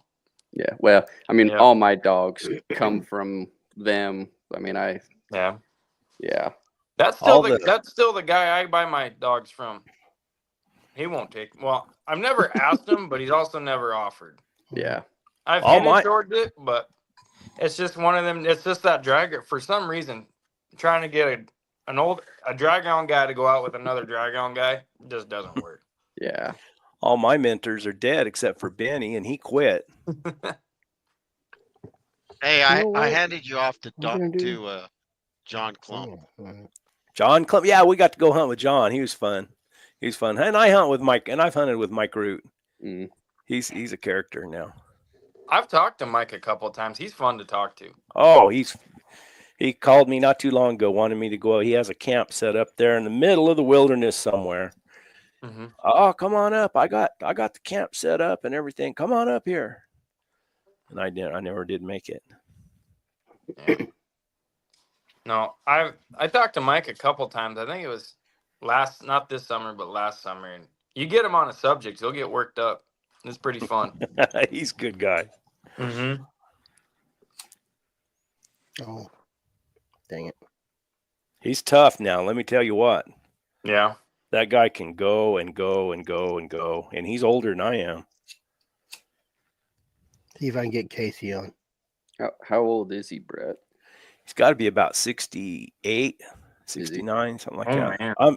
See, I'll be 60. I'll be 63 next week. When I'm so I hunt with the Meekums. I mean, that's no secret there. Stan, the last lion tree I was with at Stan, I think he was still 79 and hunting on his own a little bit. I'll be dang. Orville Fletcher's 90 years old. Orville Fletcher hunted with after he hunted with me. I forget the guy's name up north here of me, and he had a catheter. He couldn't even pee. He had a catheter that he used, a bag. And then they said Graves Evans would just, whenever he can get off his mule, he'd just pee right off the side of his mule. If it's hard to get back on, I'd do the same damn thing. Get on in the morning, don't get off till that night. I've thought about it. Very talented. Well, you got to be built just right to do that. Yeah. That's a I fact. might not reach off the side of the mule. Yeah. Just dribble. It just kind of dribbled down the fender onto the stirrup. That's when you need those tapaderos so you can kind of tilt them up so they don't get in your boot. Yeah. All right, I'm trying here. I'm not all cool like Brett and just goes to my computer. I don't have a Mac. Bear hunting back east. Those guys, when they got Oh man. all those people That's behind a them, party That's over too there. many people. that's Oh. crazy. You know, I've had 2 or 3 trucks around me, and it drives me crazy. I'm like, Yeah, so we started just splitting up, you know, cutting around and keep going. Tim B just asked a question. Cody King, yes, he did get a rig dog, and he says that dog does rig bobcats in Texas. Have you seen he's all the happy. guys that run deer back east when they have their big parties? Hey, we Brett, got an It's like- invitation. Me and Chris It's like got an 20 invitation. trucks. It's nuts. Me and Chris got an they- invitation to go to Alabama and run deer. Yeah. That's wild. you need to go. They say it's a blast. You need to go. Yeah, I called Chris today, matter of fact, and told him, I said, we need to make arrangements and see if we can get over there and shoot, I'll go film it and enjoy it. Before everybody got addicted to horn porn here. I mean, that's the only way I knew how to hunt deer. Horn I was porn. 12. What horn? antlers, Horn porn. Antlers. Oh, horn porn. I didn't know what you're talking about. Well, You know, back Jeremy calls me or texts me and says, "When are you going to be off?" He's trying to get back here too. I'm probably coming in 2 weeks. There we go. We'll figure something out. Let's go. Where's all my pictures? So let me ask you guys, I just made a little short list here while I was thinking about this. How many guys have you hunted with that you would consider were helpful to your situation? Elizabeth was helpful with mine, and then when I first hunted, that one guy, he was pretty helpful too. 4 guys. Orville Fletcher. Of course, I got to hunt with Benny there. And then, of course, Mike Root, and then J.R. Williams. J.R. was a lot of fun. You spent a lot of time with JR. He was a lot of fun. I mean, he just ride his mule and ride down the trail just to sing, and he could sing like a bird. And he would just sing and happy all the time. Matter of fact, that's how he got killed. He was like, 80-something years old, got thrown off a mule.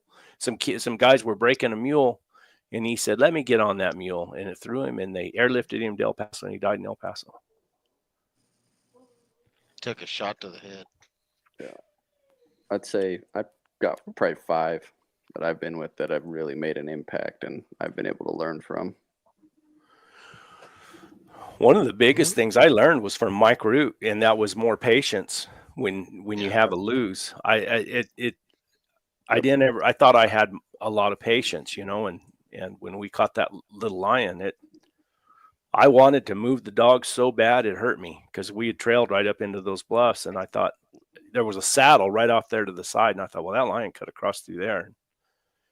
He just said, no, let's wait. Let's just wait. He wanted wait. you to make a cup of coffee. Oh, he got so tickled. That's all he wanted. Jet Boyle and I made that coffee up there on the mountain. You can make coffee? Hot coffee? I said, yes, sir. Oh, man. You were going to sit there for a while. If you don't forget your lighter. Oh, yeah, I do that sometimes. But not very often. I've only done it once. I do like to have a cup of coffee on the. I do like to have a cup of coffee on the mountain. I just enjoy being out. I really, really do. Just out riding my mule, cutting through the country. I mean, as long as I'm out, I'm pretty happy. If I hit a lion track and we get to trail, that's just that much better. And if you actually catch the lion, then that's icing on the cake. And when I'm with somebody, if I had somebody with me that was expecting to kill a lion, I'm afraid that would take all the fun out of it for me because it would put a lot of pressure.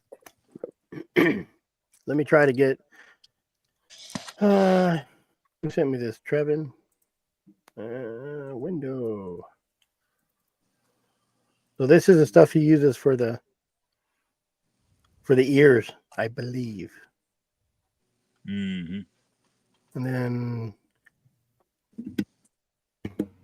there you go, Molly. Epic Clean and Post-a-Text. And then here's Mr. Bragger from the reservation there. Look at that big old gut on that lion. Yeah. Sucker's That's been a eaten. stud. And they're And then- well fed. He said that was from last night, I believe, or this morning. Ooh, he's running a cheater camera. Mm-hmm. The reservation. Do whatever you want. Do whatever Great. you want. There you go. Get out of here. Let me ask another question about hunting with other guys. So you guys have hunted with people that have helped you. How many people have you hunted with that you think you've helped them?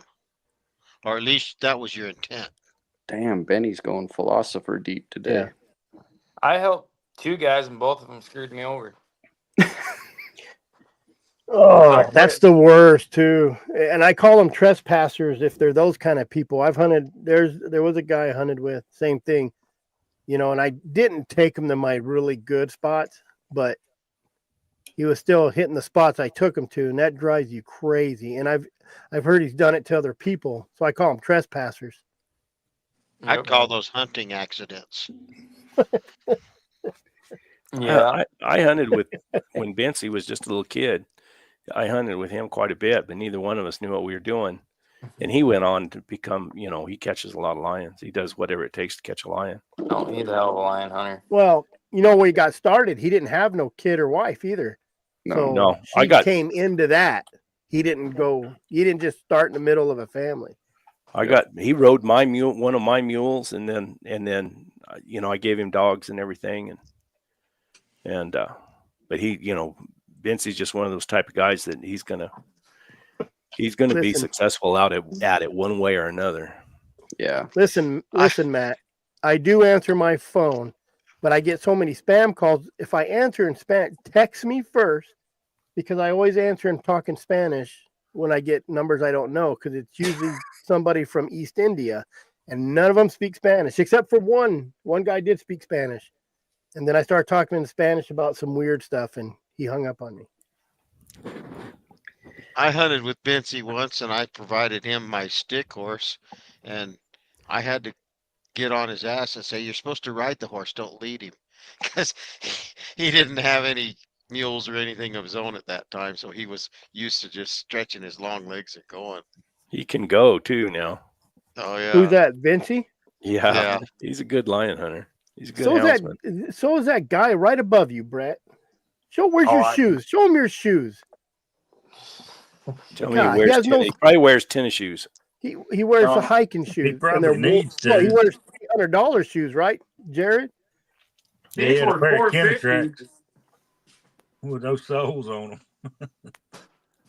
This was a $450 boot 5 months ago. Good Lord. I quit. I was so frustrated. My mules wear shoes out like that. I was going to say, he needs to get a farrier over there and put him some horseshoes on that. Who did that? Isn't there a video of someone doing that? They used to take the horseshoes and put them on their shoes. Well, they're I've tenor seen tracks, that so you somewhere, can get them resold. But then I got to send them back and buy another pair of hiking boots. Yep. Well, you should have a spare anyway. Well, I just said heck with it. I wear those every now and then still, but now I just wear my moccasin work boots, the big white thick foam ones. They grab onto the jagged rock. I don't know if It's stuck in the grass, but I've probably annoyed a few people bear hunting, but I've been out there and seen a single dog running up the road, and I'll pick it up and I'll try to call, or I'll get to an area close to call, and that's how I've met. Oh, there's Casey. Sorry, Casey, I didn't see you down there. I don't know how long you were sitting there. But I've called them and said, "I got your dog." And they're like, "Well, just leave it." And I said, and I could hear he was treed. I said, "Hey, are you treed?" He goes, "Yeah." I said, "Where you at?" And he said, "Where he's at." And I said, "Oh, I just bring the dog over there. I'm not running nothing." And that's how I met that guy. I talked to that guy still. Every once in a while, I just, talk to him and see what's up. I don't even hardly recognize Casey. Look at that crap he's got underneath his nose. Oh, what is that? Maybe I should blow this one up. It's like that guy told me that time. He's cultivating under his nose what grows wild around my butt. Yeah. That's not a very promising way to look at it. Which is, I have a friend that wears I wear my boots. I don't wear hiking boots. I've always just worn my boots, and I can walk. I can hike in my boots, my cowboy boots. I just grew up doing it. I don't have, and I'll buy a pair of. I got some good snow hiking boots in case on the snow. But you almost admitted something. You almost went someplace you didn't want to go. I have hunted in the snow. The last time I hunted in the snow, my ex-wife sent me a pin and said we found a lion track, and I went there and I used those boots. I think I've used them 2 or 3 times, and I've had them probably 10 years. If my ex-wife called me or sent me a text and told me that, I'd be afraid it was going to be an ambush. Well, I set up on the hill and kind of watched first. It was the next day, so. But Brett, can I get your email? Brett, sure. Brett at born100yearstoolate.com. I thought I might have had it saved. And that's 2TOO. There you go. Or I got another one. Casey Vaughn at iCloud.com. What's going on, Casey? Oh, just getting ready for elk hunters.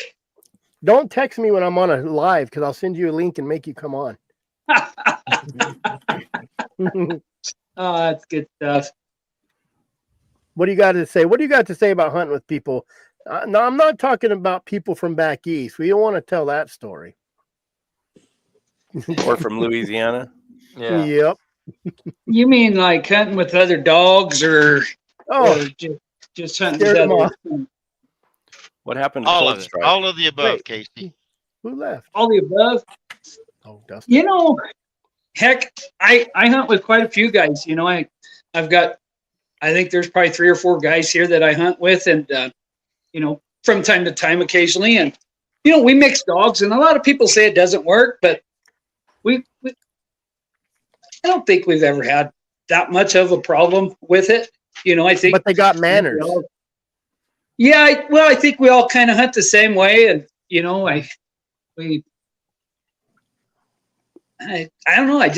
I've never seen problems in it. I've dang sure heard of it, you know, and then of course you get 2 lion hunters out there in the woods together, and they're not gonna agree all day long, you know.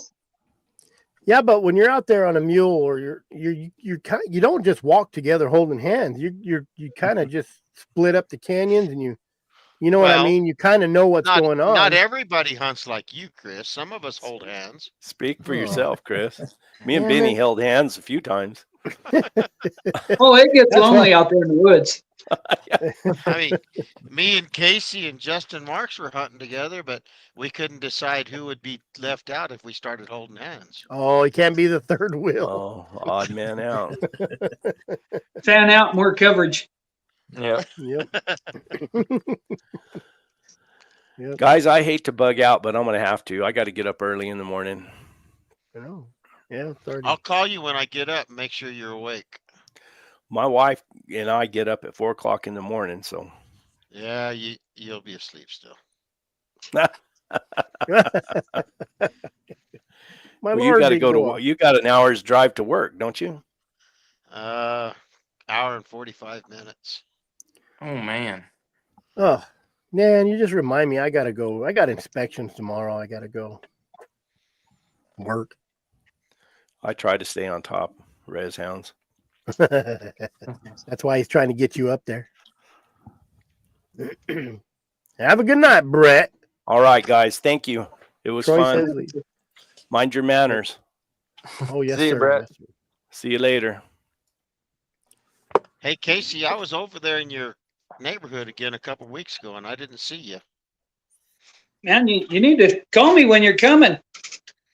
It was a hit and run. I was there an hour and a half. Oh yeah. Well, did you did you? Oh, you went the next weekend because you showed up just. Yeah, Benny 'cause I likes was to be early. punctual, kind of get there early, I damn sure don't want to be late. and he got there 7 days early. Mhm. Wait, what do you build? What do I build? Oh God, I built. This is a metal building that we did. It just got some fire inspection stuff. I build everything.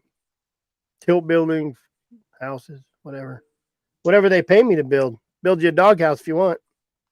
Speaking of building, let me throw a shout out to this guy who's starting to build dog boxes in Springerville. Apex. Oh, let me hang on. I got a banner for it. Where'd it go? Where'd it go? Here's his number. And I think they're just getting started. And he builds, you've probably seen him on Arizona Houndsman. You guys are on Facebook, but Brad Watson. So See, that's a cool dog box. I love those drawers on the side of that. I would Yep. probably put it in the middle of it. Because For a that's what I'm going to divider. do to mine. And then separate those doors a little bit and put those. I don't know. It probably works out pretty good like that. I do like those, though. I do like those. Yeah. A little clean looking little box. Looks like he does good work. Yeah. No, and I've talked to him about a dog box Mhm. earlier this year. And they're not overpriced, nothing. Everything looks good, built good. He sent me some 3D stuff that he built for me for a dog box I wanted. Mhm. And he's a real deal. Like a drawing. Yeah, like those. Oh shoot! I took it in high school. That CAD. Oh, You yeah, can do yeah. a 3D CAD kind of setup, and he had a 3D drawn up in CAD, and he's a real deal. It all worked out nice. Oh, that's a different box. I like those lights on the back. I got to get Mhm. lights on the back. That You one's know. got a water tank in the center, I seen that right. Oh, where's that at? right Right there. there. Oh, That'd be yeah. handy. Handy. You know, undercover guy he built his dog box. And of course, Benny knows this. Cody Lynn had to go there and start tearing apart the welding on it. Yeah. Hey, where is Cody Lynn? You know, she's going. She's up in Cholo, but she'll probably go to the academy. Let me see what she's doing. Maybe I can get her on. She let her hair down one time and never came back. Yep. She didn't stay even long. brushed it. She even brushed it. Brushed it. Yeah. Let's send her a link and see if we can get her on here. Casey, it looked like y'all had a good turnout last weekend. We did. It was a good camp. It was a good camp. Oh, what A lot was of that? fun. Tell us a little bit about that real quick. We had a youth ministry Rustock camp in Tombstone. Had, I think, 10 or 12 kids. It was pretty good. Pretty good. Had some good instructors, and some kids got to get on some bucking horses and some steers, and it was a lot of fun. That's a good deal. Are you just you're not troubled kids? You're just anybody, right? Yeah, just anybody. And we hustled around and got that deal full donated, so them kids didn't have to pay nothing at all to come to it. Good. Yeah, it was good. It was a lot of fun. Yeah, it was a great blessing. Good deal.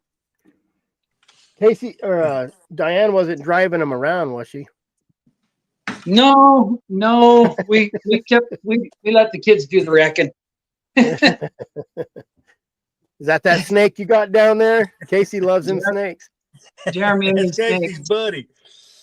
Jeremy, it's been 14 to 18 degrees every morning here. Them things are gone away. They're not here. Unless you get a Hey, good Casey, rain, right? What's that, Benny? Where at? I was just gonna say I got a local question for you over there. I'd heard rumors, and I don't know. I can't find anybody that can tell me anything. Is it Jake Hunt? Is his cement deal for sale? Jeff Hunt, and it may be. I don't know.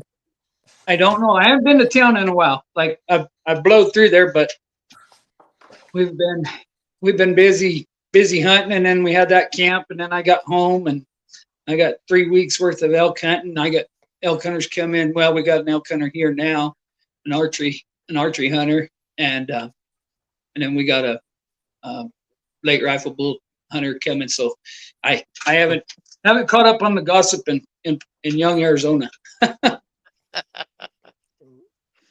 Oh, it'll make it your way sooner or later. Yeah. The wind will blow out of the north. Jared, did your wife just give you permission to get one? It's for her truck. Oh, so it has to be pretty. Yeah, she's got to It have. can't She doesn't want me to build that dog box. Yeah, it can't be a Chris Watson special. Is that what she's saying? Yeah. Uh-oh, Tim's getting rid of dog. Anybody want a mouthy plot? Come get him. He runs bear, lion, and bobcat, barks constantly. If you scold him, he had to get the last word and continues to bark. That sounds like Undercover's dog. Undercover. That's the one that was at the rendezvous. How's that kid doing? I haven't seen him down here yet. I don't know. He's working down there. He hunted with us in October, and we got his dogs on a couple bears. Yeah, he was on that first bear retreat, and then Lyndon's bear. He's the one that called me. If you watch the video, it's kind of funny because I blurred his face out, but then he's in the other video. It's just kind of a joke to blur his face out, and then he's in the video later. But Yeah. no, he wants to catch, and we got his dogs on a couple bears, so it always helps. There you go. And his dog got to chew on a bear. He found that second bear first, and I said, man, if you want to shoot that bear, you found it. Like his dog might have treed it and it stayed in the tree. I don't know.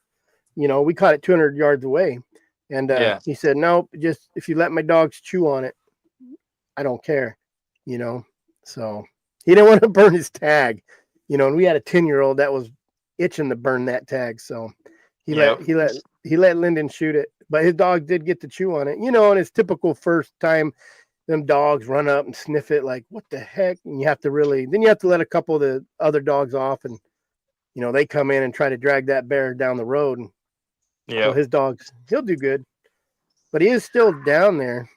And, and he don't, when we caught that first bear, I'm yelling at him. It's not in my video, but I'm yelling at him. And I'm like, well, you hear me yell at him, let your dogs go. Let your dogs go. He's like, what? I'm like, let your effing dogs go. Let them go. We had them on the tree. Yeah. So they'll do good. Just got to get them under some game. Yep. One time, and I don't mind that kid. We went and hunted. I hunted with him quite a bit, You're a mentor now. Well, to an undercover. I know. I'm letting them know. And after we got that bear, I said, hey, is that enough information for your colleagues? Let me know. I think the trouble comes in, Chris. The trouble comes in when you guarantee it. It's the guarantee that sets people off. I don't know. We went over there we actually were going over by his camp. If you watch the video I put out today, we was going to move his tent, and he was there. So we didn't get to move his tent. So, oh well. Another time. Yeah. What else, guys? You catching anything down there, Casey? I haven't had a dog off a chain in a month. That's pathetic. That's cool. When you get them off, they'll be fresh and they'll run a coyote for you. Oh, they'll run everything. Yeah. I just had a litter of pups, and so that dog will be out for a while. And no, I'm looking forward to putting up a set of binoculars and crawling on a horse and getting behind some hounds.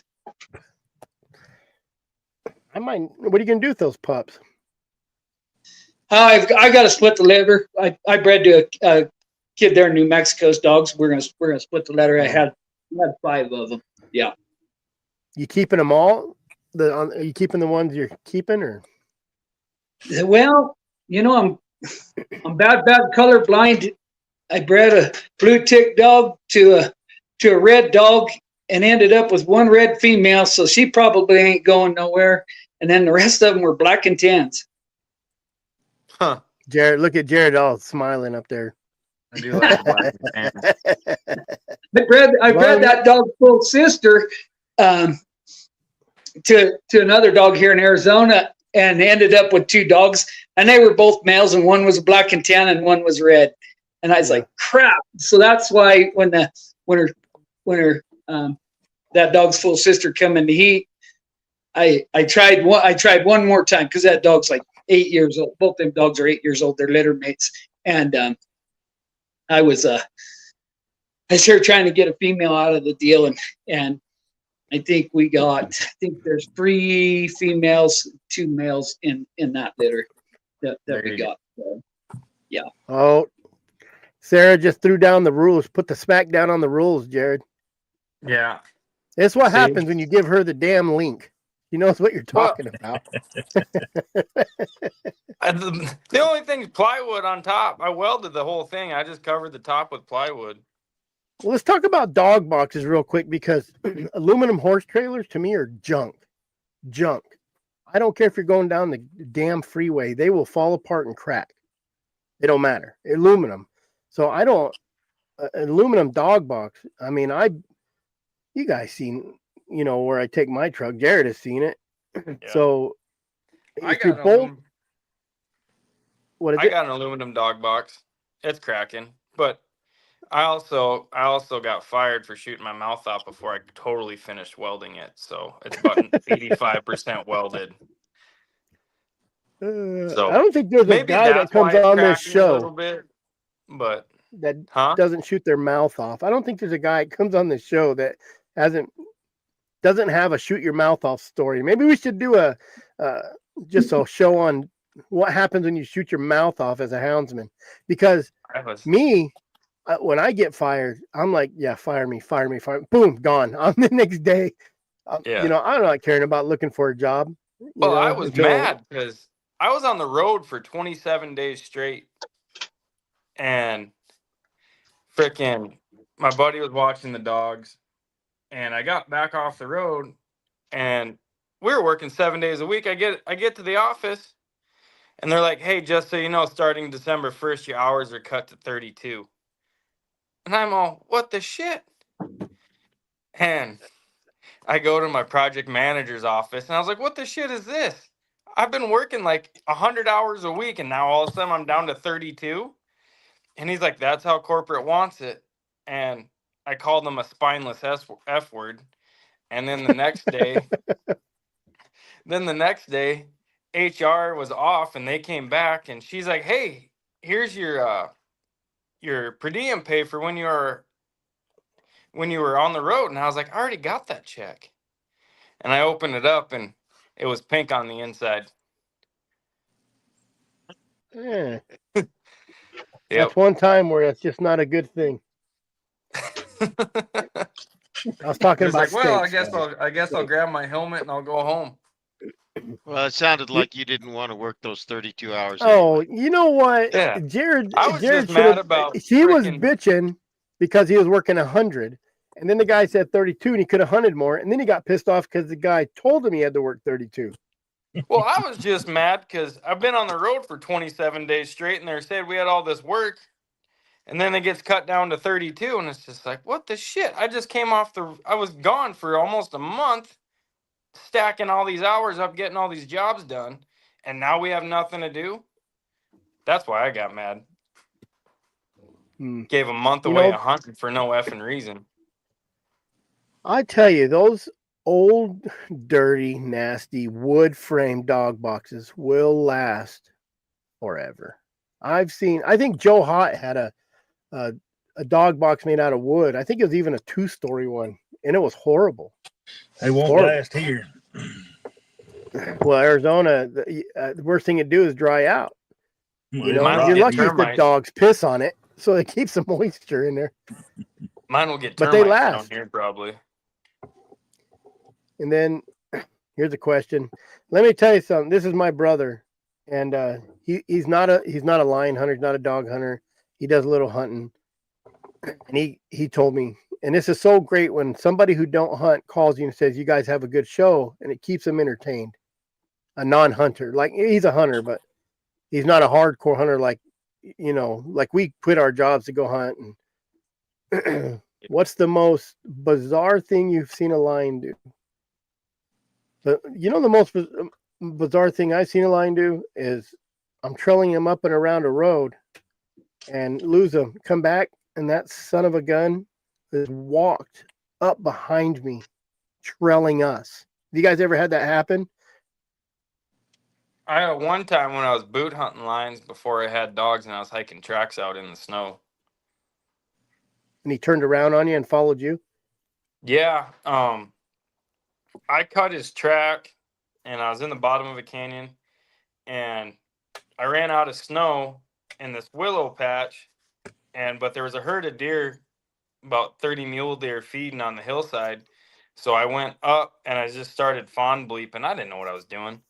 I was just sitting there with a can fawn bleeping, and I never saw him, nothing. It started getting dark, so I started walking back towards the truck, and there's his tracks and my boot tracks in the snow.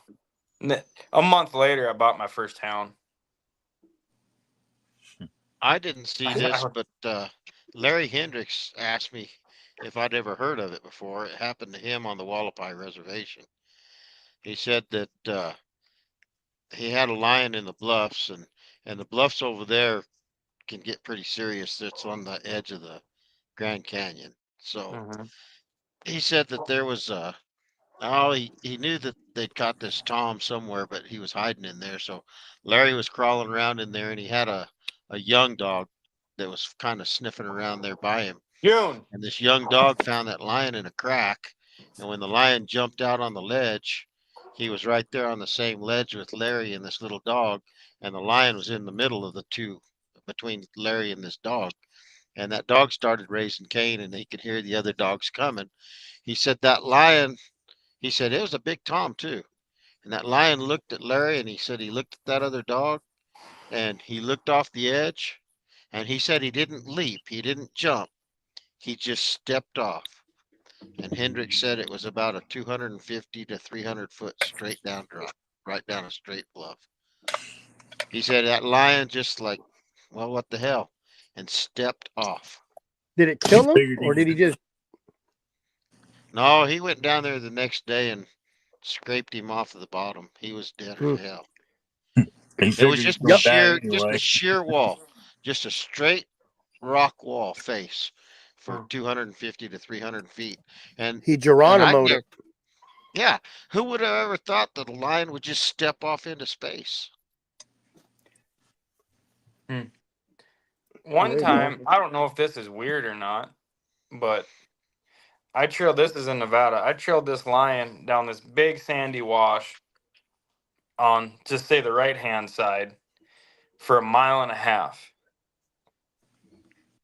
The dogs go 30 feet to the other side of the wash on a horse trail and trail them back to where we just came from. A mile and a half back up. I would never, and I thought, I pulled my dogs off of it at first because I thought they were on something else like a bobcat.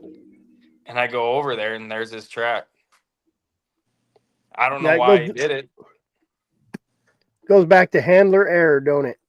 How many times you've lost something because, like Brett said, you just don't want to wait around. And probably why Mike Ruth is more successful on some of it because he just chills out, but he has all the time in the world to sit around and wait. But yeah, I went over there because I thought they were lying to me after we back trailed it on the other side of the wash for 300 yards. I'm like, no way, they're wrong. No. And I don't know why. He just saw that side of the wash and said, well, that was cool, and went over to the other side and walked it back up. Got any stories, Casey? Yeah, I caught a lion. I had a lion in a set of bluffs one time, big old rocks. And he was right there. We're getting dogs back out of his face. He's going to go to slapping on dogs pretty good. And just the look in a lion's face. This lion, he jumped down there and he jumped in this little hole and he thought he was getting away and he couldn't get away. He just hit that deal and he just turned around. That sucker just his expressions was like, boy, that was stupid. I should have went the other way type deal. I'll never forget just how that lion looked at me. He's just, it sounds stupid, but that lion did have an expression. He was just like he just kind of humped up and his shoulders like, well, that was dumb. I could have went off the backside of that deal and took you somewhere. Instead, I just jumped down here where now I am stuck. Yep. That's fun. That's kind of like when you throw a rock at your dogs in the truck for barking or something, and as soon as you let that rock go, it's not going to hit those dogs or the truck. It's going to hit the window. You're like, so right as you let go, you did it wrong, and right as that lion said, "I'm going to do," oh shoot, I shouldn't have done that. Yeah. Yep. Saw a Tom lion come out from a hole. We could see him in the hole way off down in the valley in this big open area, and there was a hole in the bluff, and that lion was laying there, and the dogs were trailing to him. He got up and cocked his head towards those dogs. Then he stretched out real long and like a cat does, arched his back and like, oh, that was a good nap. And he got up and walked out in the middle of that flat and backed up into a mesquite bush and sat down and waited on those dogs. He chose where the fight was going to take place, and he wasn't going to run. Older Tom? Yeah, it was a big Tom. Before I had dogs and I was doing some trapping, I think my dad's trap line, he set some traps, and I think we came back through and he went back to, it was like, I don't know, maybe an hour later, 30 minutes, it wasn't that long. And he went to check that trap for something or put some scent. I don't remember what it was. And that lion was probably up there on a little hillside, little mountain over there, probably watching him set that trap. And those lions, it's just like a cat. Lion's a cat. They're curious, curiosity killed the cat type deal. And that lion come down and stepped right, and the paw was so big it didn't set the trap off. It stepped over right on that trap almost. And that was not even under an hour later. So that lion probably is up there watching him. Said, I wonder what he was doing. As soon as he left, and we went back through, that lion had already been down there, seen what was going on. So, ate those sardines or whatever he had using back in the day. So, I jumped. Guys, I'm going to head out. I'm going to go to bed, and I'm going to get up tomorrow morning and hit it like I've got a good attitude. There you go. Always be positive. Be positive, Benny. Hey, I've got a plan. I don't believe you. Just pretend you want to go do it. Thanks, Benny, for coming on. Are you going to sell out? Are you going to sell out over there, Benny, and come get you concrete business in Young? There you go. I don't know. I'm this coming Monday. I've got an all-day appointment with a realtor over Peoples Valley. So yeah. I'm looking. Good job. He's trying. And right now, if I had a concrete business in Young, that means I'd have to put up with MSHA inspectors for the gravel part of it, and that doesn't make me smile right now. Well, maybe it's Young. There's no inspectors in Young. I was gonna say they don't want to drive down there. They call you and say, "Send me a picture of that. Can you just send me a video of those?" By law, by the federal law, a pit that is known to exist full time, they are supposed to inspect it twice a year. Well, only run it part time. Well, loophole, Benny. 340 days out of the year.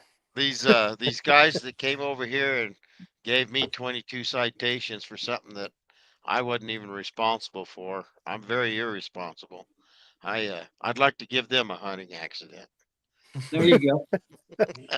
They used to not investigate those. All of a sudden they went. Well, there you go. Anyway, you guys have a good evening. Thanks, Benny. Good night, Benny. All right. Casey, what do you got coming up? Anything? No, just try to finish these elk hunts out and then get to lion hunting. You know, hopefully it rains in the next 30 days, or we're gonna be shipping some cows. You know, it's getting pretty dry. Is it dry down south, Jared? Oh, it's not terrible. I mean, there's grass down here still. We Yeah. like, what was it? We got a rain a month ago. And that was a good rain. Are you hitting any of the game waters? You got some water in the tanks there? I haven't been hitting the water tanks crazy hard just because, you know, there's still holes in the rocks that are still holding water and that type of stuff. Mhm. So I'm not too worried about the water deal right now.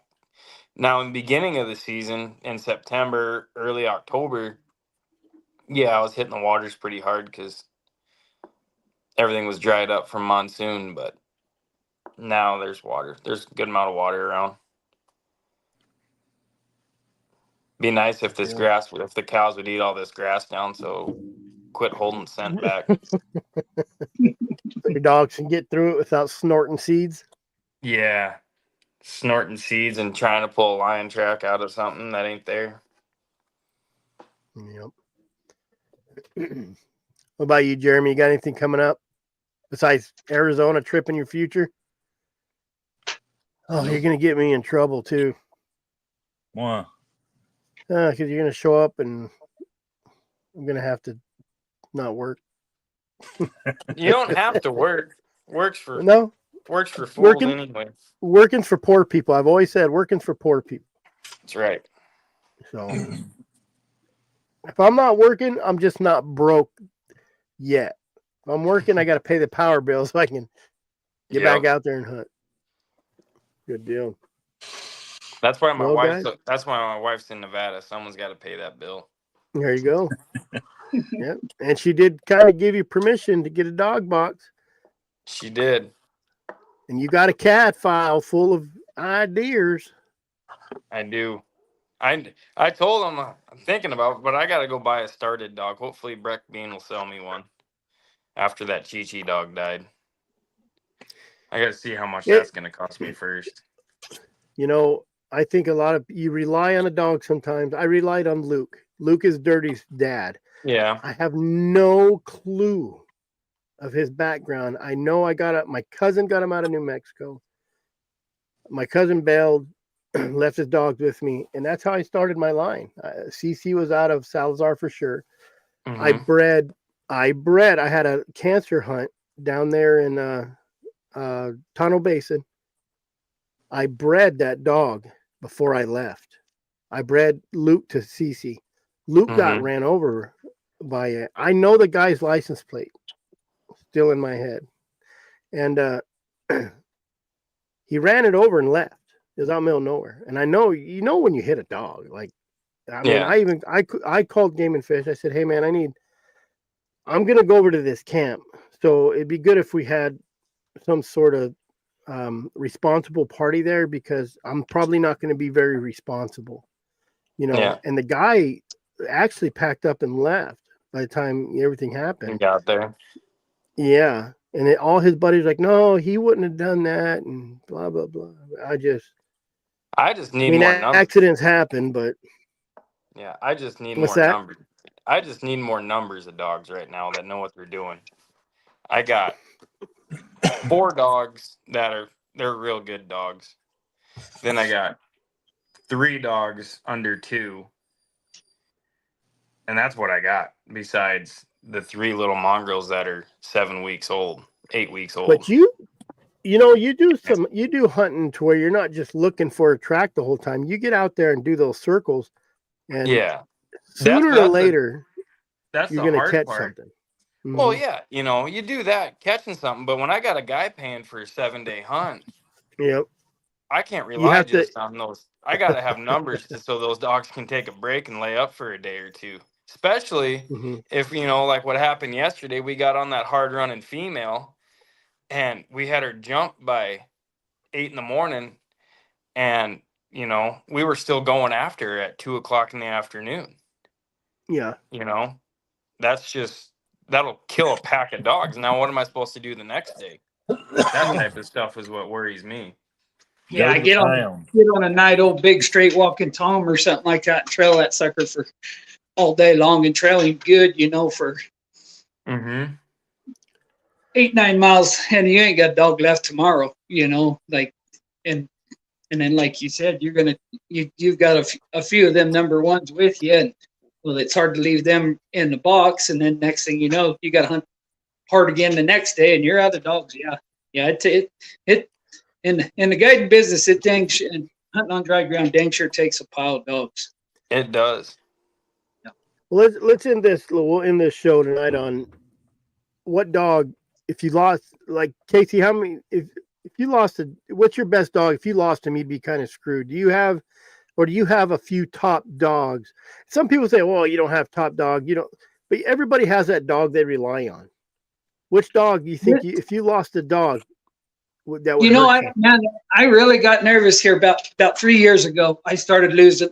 Like I said, I didn't raise any young dogs, and I had a bunch of old dogs that were just, they were all number ones. Like you go out there and unsnap the chain and take that dog to the woods, and you knew you weren't going to step over line track, and they were going to trail it, the same as the rest of them. And man, I lost a dog. Dog got old, got cancer, got this, got that. It was just like, holy crap, what am I going to do? What am I going to do?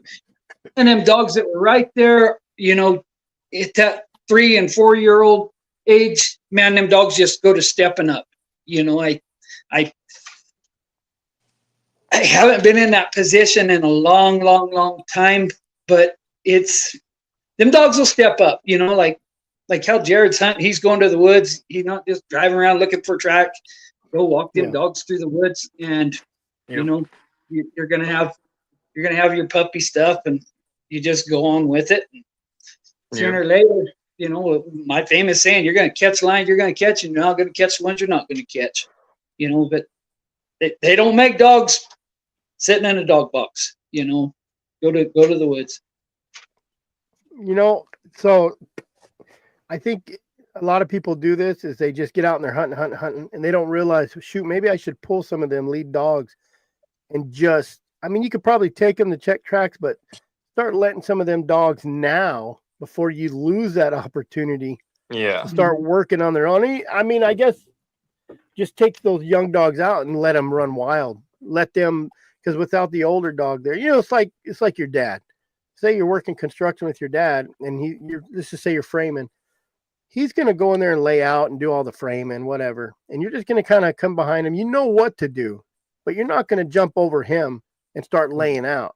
Well, you know what to do. You know what to do until there's a hiccup. Yes.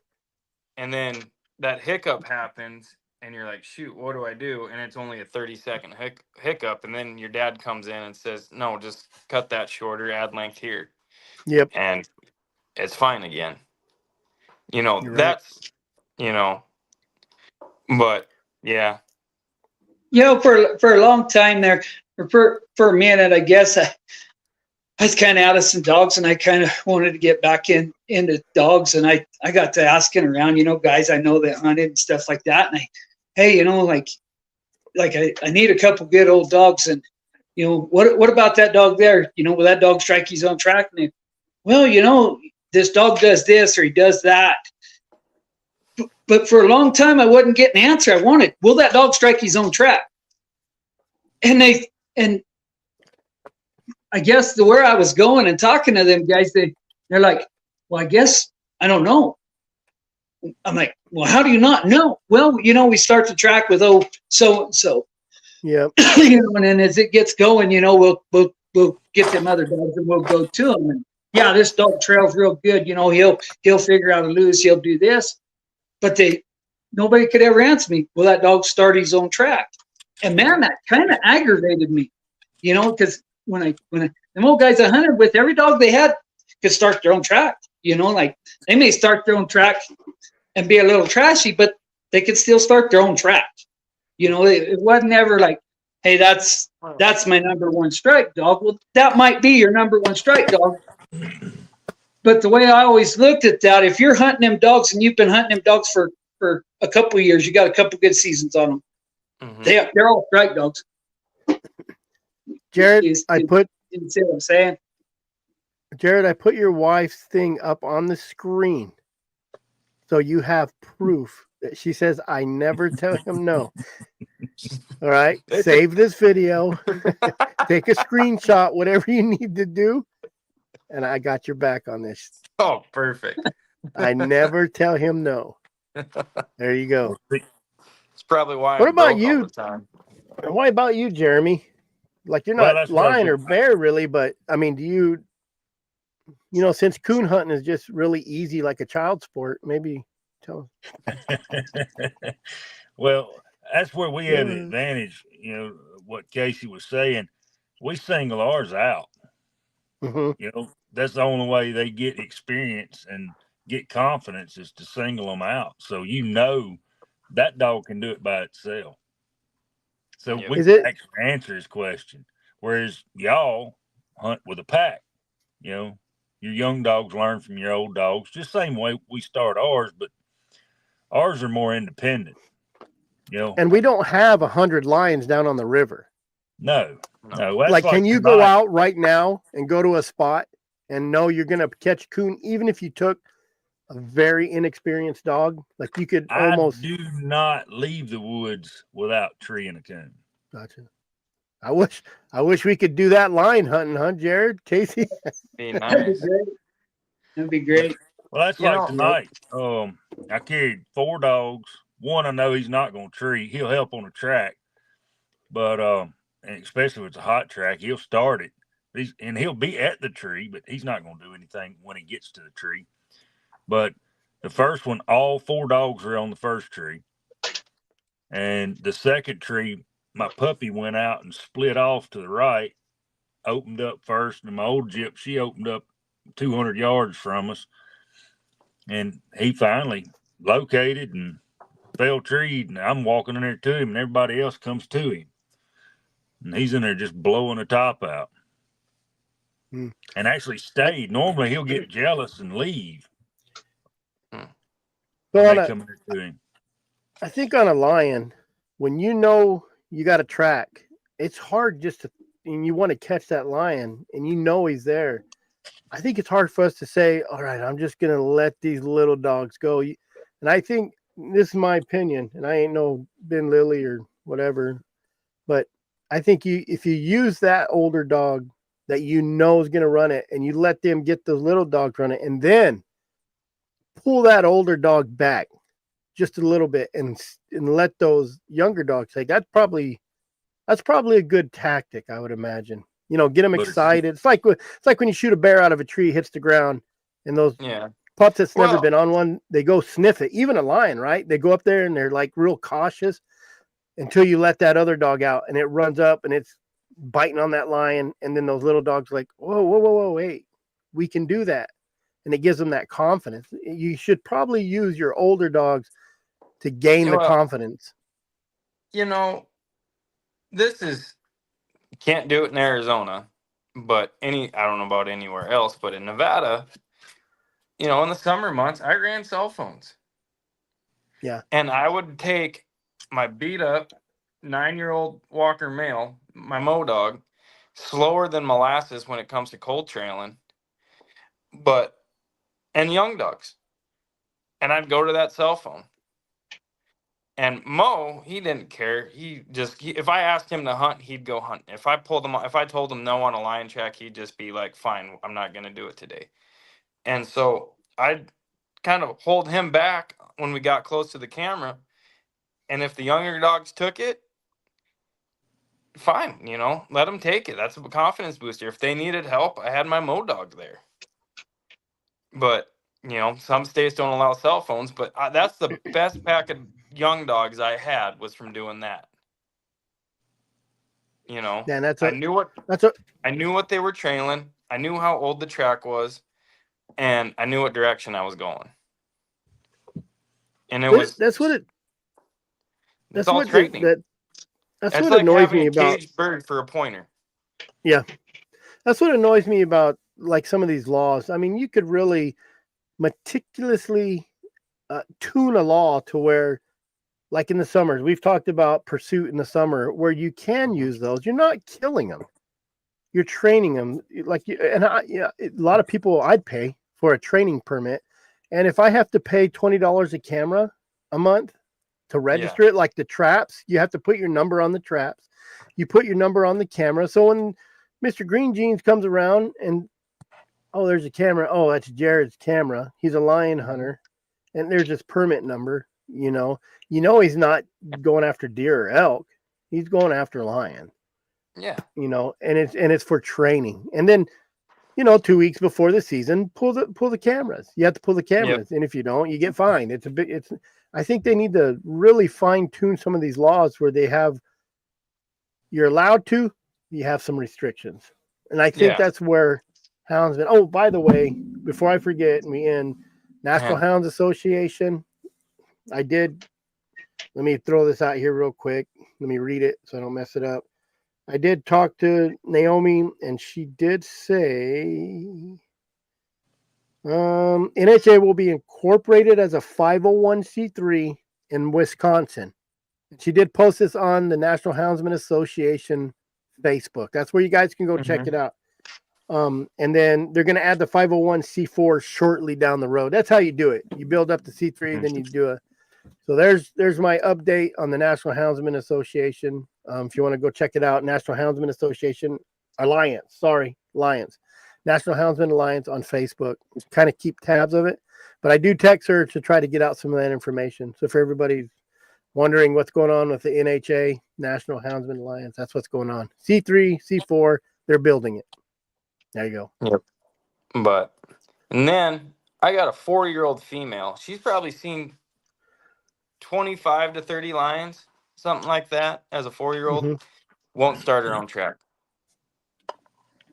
But I get another dog to open on that lion track. She'll go over there and look like she's never missed a lion track a day in her life. But she won't strike trash. Nothing. So here's a question for you. She's a help dog. So here's a question for you. This is kind of a controversy too, where you get some hound guys that are kind of hardcore, and every dog needs a tree, needs a track. They need the trail. They need the. If you don't do an 8-year-old or 8-hour track, you know, but if you have a good pack that they all work together, and they all do different jobs. Do you feel like that'd be a better pack than just all of them? It's like putting too many chiefs, not enough Indians type scenario. Do you think if everybody, you know, I don't know, Casey's shaking his head. Give me it, Casey. Tell me what you think. Do you think they should all be just good dogs, or? You know, to each their own. How I look at putting my pack together, they better be equal. I mean, there's always going to be a dog that outshines the other dog. But like I was trying to think on advice to give Jared on that dog. I don't know if that dog, and I'm not discounting the dog by no means. I would take that dog and hunt that dog by itself. Like that would drive me crazy. Like I would lose my hair.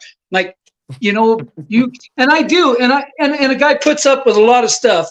I've got a white dog that's a bear catching, bear fighting machine, and the only reason he's never left my house is because he is power when I've got to go catch bears. He will start his own lion track as long as that lion is catchable. Let's just say that. A tough track, that dog is absolutely lazy. He's like, and I don't have anything else in my pack that way. I would get rid of that dog. I put up with him because he is a bear dog, you know, and you have not a specific job for him. But that dog would shine in a lot of people's packs as a lion dog. You know what I'm saying? Like you go catch a lion in the snow by yourself with that dog. Like he's a one-man band. A tough lion track, he's probably going to step over it, just hang out with you. It gets tough. You know, you cold trail for 2-3 hours. You're probably going to get a pet old Brutus. You know, you got a good fast track.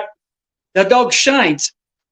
And like I said, I put up with him for that reason, because I guarantee you 90% of the bears I catch, that dog catches them.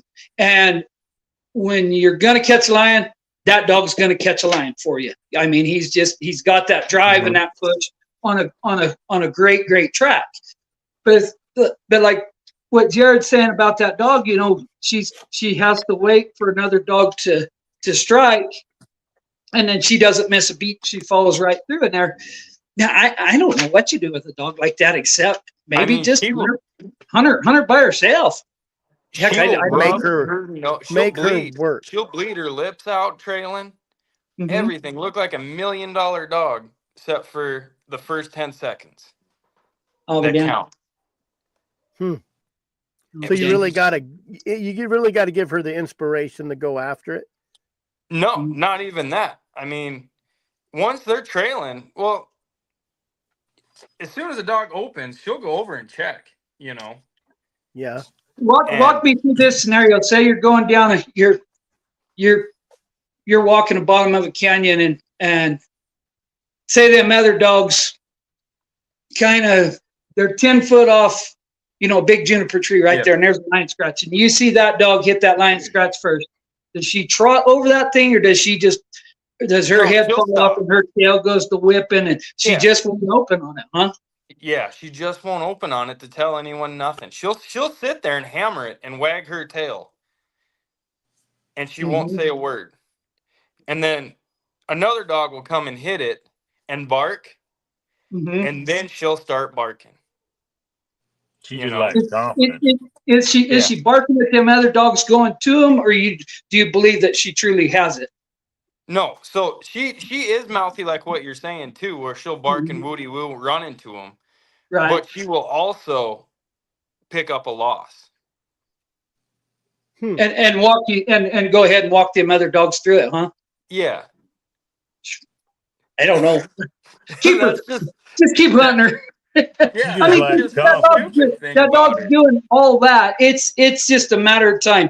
Like you know, going back into, you know, saying what happens when that old dog, when you don't have that old good dog that you trust and when them dogs are going to they're going to stand up. Like, not all of us got 17,000 to go buy, you know, a good broke dog and make him.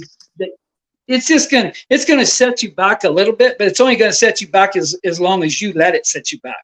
You know what I'm saying? Like, just grind through it, you know? Yep. No, because she's the easiest keeping dog lion hunting because she doesn't mess nothing up. Right. You know? Keep it going, Jared. Keep it going. She doesn't start the BS races, you know. She doesn't start the puppy races. It's just she'll let you know something's there by wagging her tail. Right. But that's it. I mean, she might even I don't even think she would push that 20 feet forward. She would just wag her tail right there until someone showed up. I've got an old red dog that's, I mean, really tight twisted. I mean, she just everywhere she goes, she's 1,000,000 miles an hour. And she was really a struggle to hunt around a bunch of young dogs, you know, not this last winter before. Cause like them pups were, I mean, they were pretty amped up, you know, they were pretty edgy. And everywhere we went, you know, that dog was checking everything, that tail going 1,000,000 miles an hour. And with them pups, you know, when they start figuring it out, they just go there and, you know, she'll do it on a fox truck. She'll never say a word. Do it on a coyote, do it on a deer, whatever, but never say a word, you know. And then the young dogs come in behind her and they see her amped up, and it was just, so she got left at home. You know, I just kind of, well, Maggie, you know, today I'm going to hunt 3 puppies. Sorry. like I'm not going to get through the woods with you because, and it's not that it's just her actions is amping them pups up to make them do it. Yeah. And they all trusted her too. Oh yeah. Yeah, they still do. Yeah. It's you know, dogs are strange. Every dog's got, you know, you run into something different with every dog. It's just like I said, there's a lot of stuff I won't put up with in a dog, and then yet I have one out there that I put up with a lot. But like you said, I mean, it goes back to that whole deal. That he's broke. Like he is a bear dog, He will trail a lion. There's no BS in between it. If that dog's barking, you're gonna catch a bear or lion. You know, I mean, Yep. that's just the way it is. But the lazy, like in a mirrored image, if you look at that dog versus say 8 of them on the ground, like he's a round peg in a square hole. You know, he just Mhm. doesn't fit. How long do you know, I swear I back in the day when you had CDs, that's all you had, no social media. You know, when we talk about mentors, it is so great that people can get on and just take a little bit of information from everybody, you know, and use that kind of as a mentoring power. But how long do Mhm. you, I swear I heard Warner Glenn one time say he let like 3-year-old dogs, 4-year-old dogs, like he keeps them a while and before he even thinks about getting rid of them. Oh, you know, When do you stop? me myself.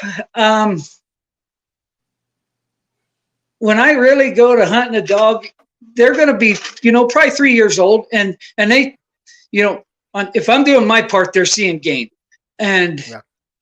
I kind of get to know what them dogs are really before we ever go hunting. You know, that's just one of the benefits of, you know, right here where we live.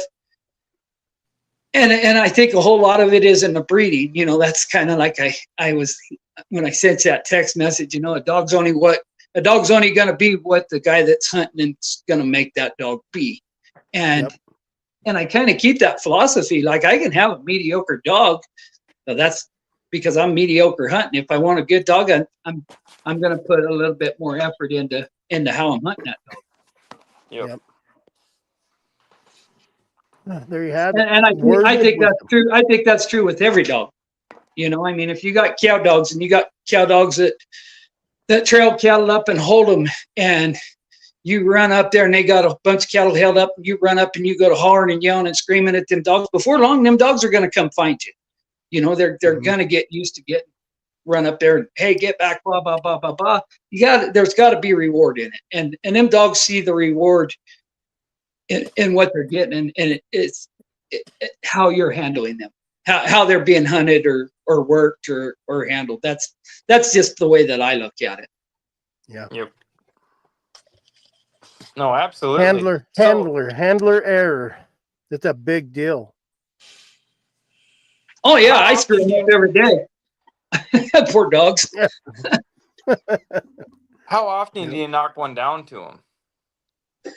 You know, usually with a client. Gotcha. I don't blame you kinda- there, especially since there's only one tag a year in Arizona. Yep. Unless you have a bunch of friends. You have to have a bunch of friends. And then they did the quota thing. So you got to watch the quota thing. Down where Garrett is, they got a pretty high quota.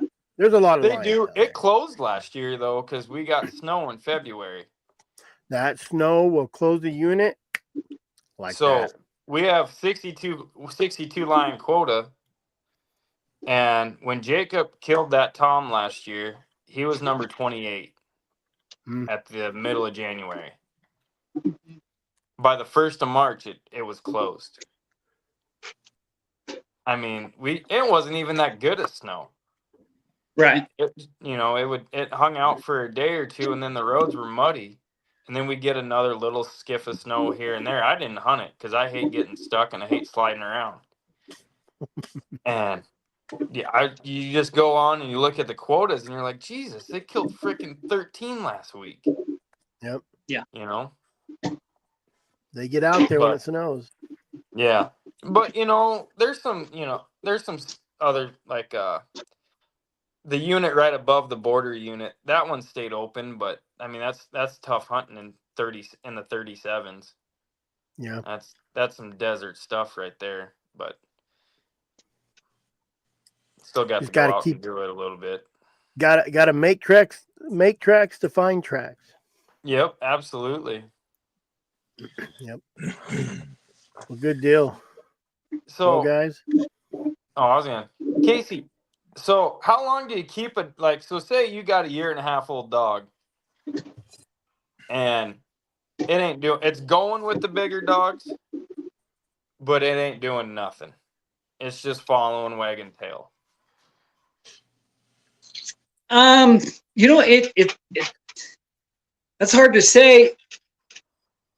You know, I don't believe I've kept a dog that long. You know, year and a half. That's not, you know, showing some interest in trailing and stuff like that. Mhm. And I know it sounds like cocky or ignorant, but it goes back to that whole deal of breeding dogs. You Yep. know, like we breed the dogs that we're hunting, you know, and it doesn't matter names. And that's where I was sitting there pulling my hair out earlier. You know, they say, oh, well, that's a Jeff Allen dog, or that's this dog, and that dog's this. Well, them people probably didn't have anything to do with the dog that's on that guy's porch. You know, that Yeah. dog came from somebody and was bred 7 different directions or 7 times out, and then Yeah. they're just rolling on that. And them guys that are breeding them dogs that have that name on them dogs, they've bred select dogs to select dogs, you know, for Yep. genetics so much as traits. And I'm a big believer in that. If in the hounds and the cow dog deal, if a dog has a sorry trait, it's gonna crop out. Mm-hmm. Say you got a dog that don't treat good, and you breed to just another mediocre dog. That not treating good may, I think it's gonna show up. You know, and in my experience, you know, or a dog that just doesn't have a whole lot of drive, I think that's gonna show up. So going back to that question is really, I guess, starting with the right dogs. But then again, I sit there and I scratch my old bald head about it, and I'm like, well, where did the right dog come from? You know, it had to come from somewhere. You know, like Ben Lily's dog come from somewhere. Steve Smith's best dogs came from somewhere. Yeah. You know, and it's like one of the guys that I know. I bred a dog that went back to this dog, and that guy's an outstanding dry ground lion hunter. You know, Wade Eccles, I went and bred a dog to his dog. It goes back to his old Elvis dog. And Elvis, he was pouring a patio for a lady in her backyard. She had a black hound dog right there. Mm-hmm. And give him that dog. And that was the best dog that guy ever owned. You know, and all his blood goes back to that stuff. You know, there's lots of other influence in that deal. So I think I'm on the lucky aspect of it, because I know where them dogs come from and what we've reached out to breed and the whole 9 yards. Them guys have done all the work. You know, we're the lucky generation, really. Oh, yeah. Absolutely. So, compared to what Ben Lilly and the Lee boys and Jay Butler or Jay Bruce had to start with, you know. That's right. Airedale half plot cross and hope for the best, and collie crosses. Yeah, you know, just hoping they get something that goes. Yeah, I mean, and you look at how much time that they spent trying to come up with that right concoction, you know, and our right concoction in our dogs have literally been mistakes. You know, and like I've got them 2 little dogs I bred were mistakes. Like they're half cow dog deals, and I guarantee you they'll trail with any straight hound in the world. Yeah. So, so back to that deal as to how long do I keep a dog? You know, everybody says you got a 50-50 chance. I think what we've done here in breeding these dogs, that our chances have been upped. You know, I haven't had to cull many dogs.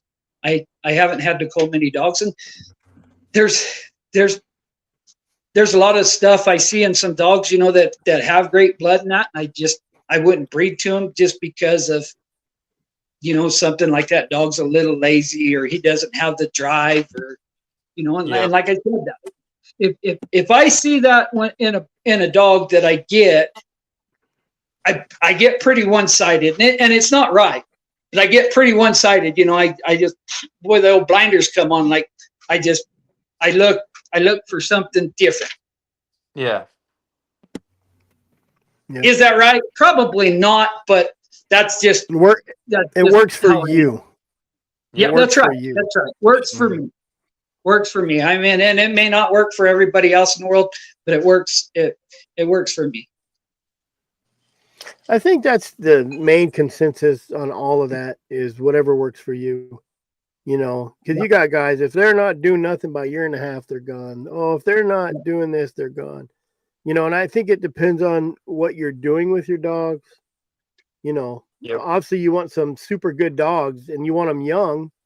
Everybody wants a dog a year and a half old that you put on a track and it takes it trees and trails and trees. Everybody wants that dog. Yeah. Well, I think it goes back to whatever the mama dog and the daddy dog, how did they act when they were a year and a half old? You know, it may be one of those bad traits Casey's talking about that's going to show up. It's just a late bloomer, you know. Yeah. Well, I had Andy. I had my Andy dog, and he was a love-hate dog. You know, loved the hell out of him, but God, I hated that dog. You know how many times I wanted to cull that dog in the worst way? But I'm gonna tell you what, he had heart, and I did not breed. I did not get that was Dirty's brother, my dog. Now that if he dies, I'm like, he's almost 11. I'm just like, you know, you get kind of like, man, I wish dog lived till 20.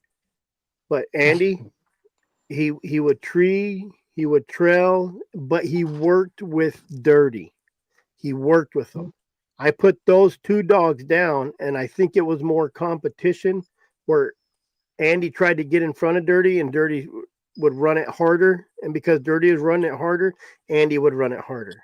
They were just a good pair of dogs. I'm sure you guys probably had some dogs that just complement each other outrageously. It's just a phenomenal pair, you know. And I've noticed when I did lose Andy, Dirty doesn't go as fast now, and he is getting older, but I feel like his drive, he don't have nobody driving him. He has other dogs that go with him and help him. He don't have that drive, so you just get lucky sometimes and get that good pair of dogs, or you get a pack that complements itself, and that's what you're looking for. But that pack never stays around forever. You know, you only get a year or two with something like that. Oh, you're right. You're right. And if you're lucky and they're like siblings, and you might get a good 5 years, because sooner or later one or the other is something's gonna happen. You know. Oh, one bad lion and a set of rocks, and heck, you're starting over again tomorrow. I mean, I got real lazy on that, you know, and that's what I'm trying to correct. You know, I'm trying to like these 2 litters of pups I got. Their mom was probably the best dog I've ever been around or owned personally, and she never got bred right. You know, she just got bred to a stinking cow dog or something like that. Well, them pups made lion dogs, you know, and I'm trying to, I don't feel I need to clean it up, but I'm trying to clean that thing. I'm trying to clean that back up. You know, I just trying to perfect it. Yes. And just put, you know, trying to get more hound into the deal. Cause them dogs are, you know, both them dogs they're half black mouth cur, you know, and, out of a hound dog. And I never bred that dog, never got that dog bred right. And it's one of them deals when you look at what them pups were that I did keep out of her and went on to hunting, and other guys who got them and are hunting them. It's like, holy crap, what could that have been if that would have been, you know, a straight hound on another, you know, good straight hound instead of just a mess. And like I said, that a lot of great dogs were just wrecks, you know. I mean, and like Benny was talking, you got a 50-50 chance right there. But I think when you've got a female that's proven and you got a male that's proven, that ups your odds, doesn't it? I mean, it should. It should. You know, I always, but not always. This is the hard part. You know, you have how many people in the NFL and NBA? you only have one set of the Manning family where the dad and the two boys made it to the NFL. And then you go to Michael Jordan, both his sons only played D2 basketball Oh yeah. in college. So you got to find the producing line is what I like to call it.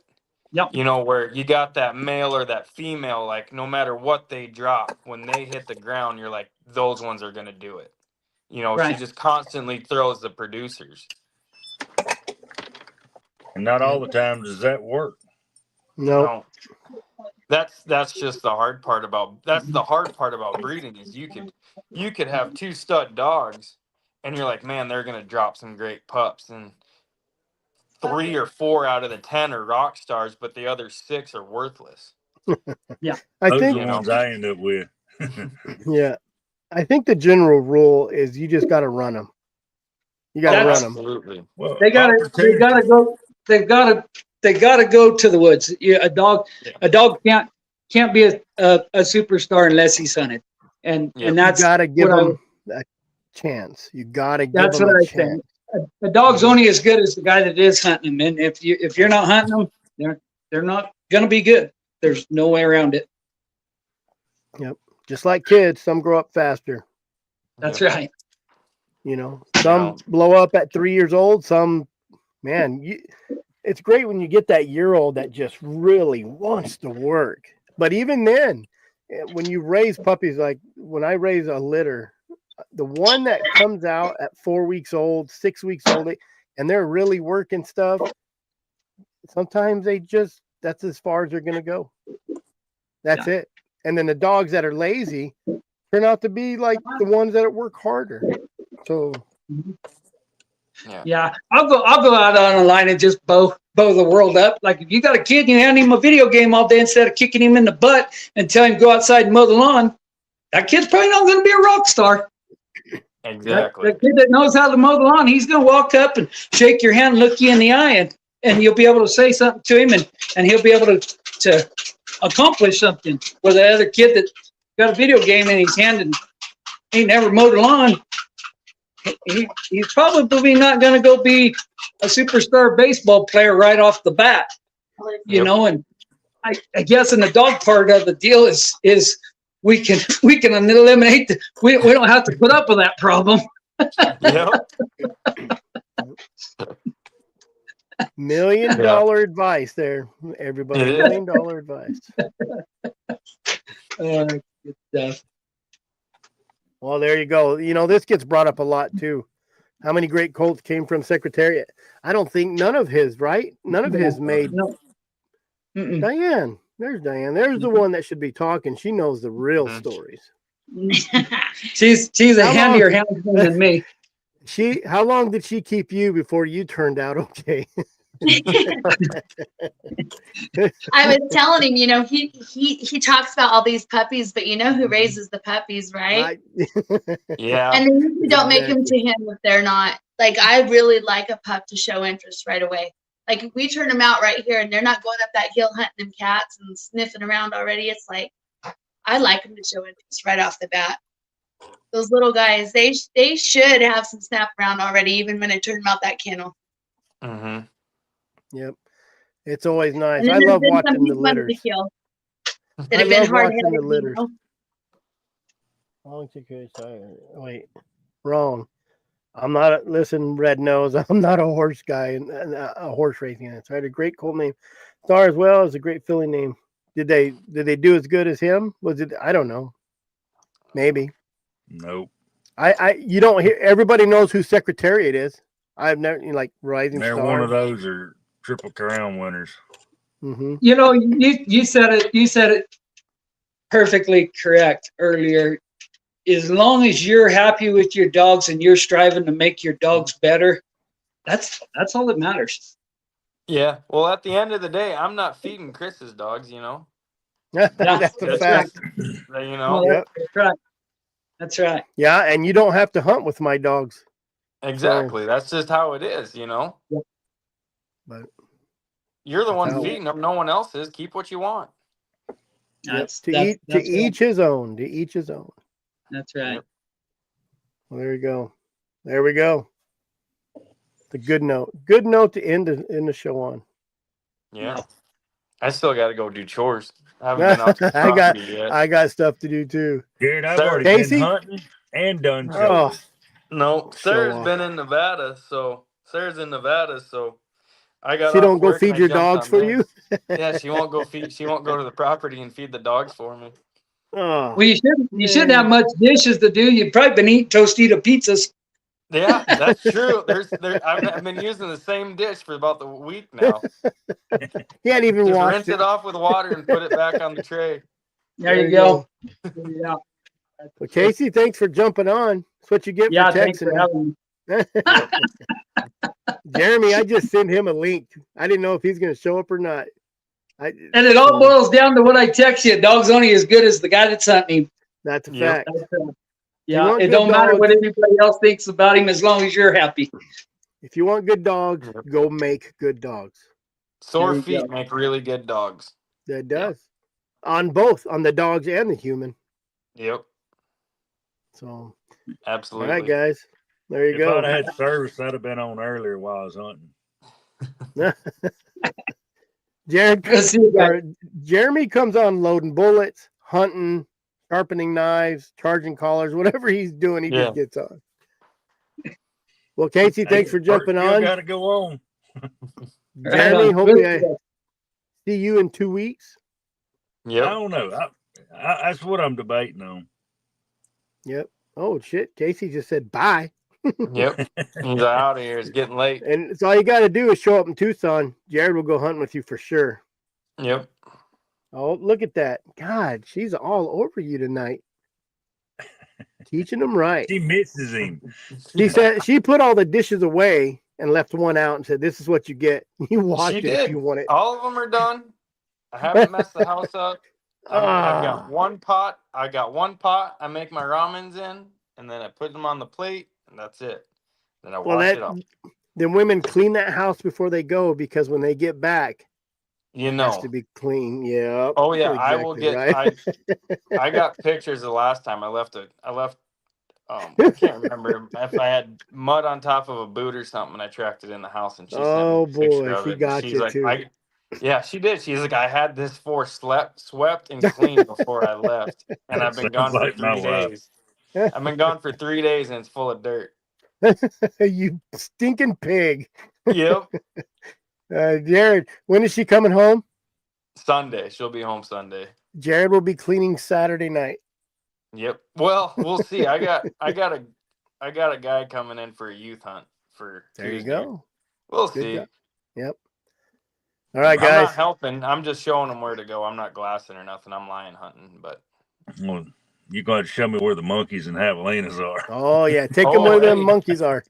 yeah, absolutely. You want to run monkeys, javelina, bear? I won't show you where lions are, but you can have those 3. Jeremy, you gotta kill a monkey to take it back home at least. Yep. I got I monkey won't have spots. to. My damn dogs will kill it. I got monkey spots. Don't you worry. We'll go up Horn Canyon and you can have all of them. I'll just walk away and be like, you don't have to come back for 8 hours. You'll be busy. Jeremy, thanks for jumping on. All right, Yeah. dude. We'll talk to y'all Yep. later. I'm still waiting on that phone call back. Me? No, from Chris. Oh, I was like, Oh, you to never say- called shoot. me. You just gotta I don't show have your up. number. Huh? I'll send Oh. it to you. Yeah.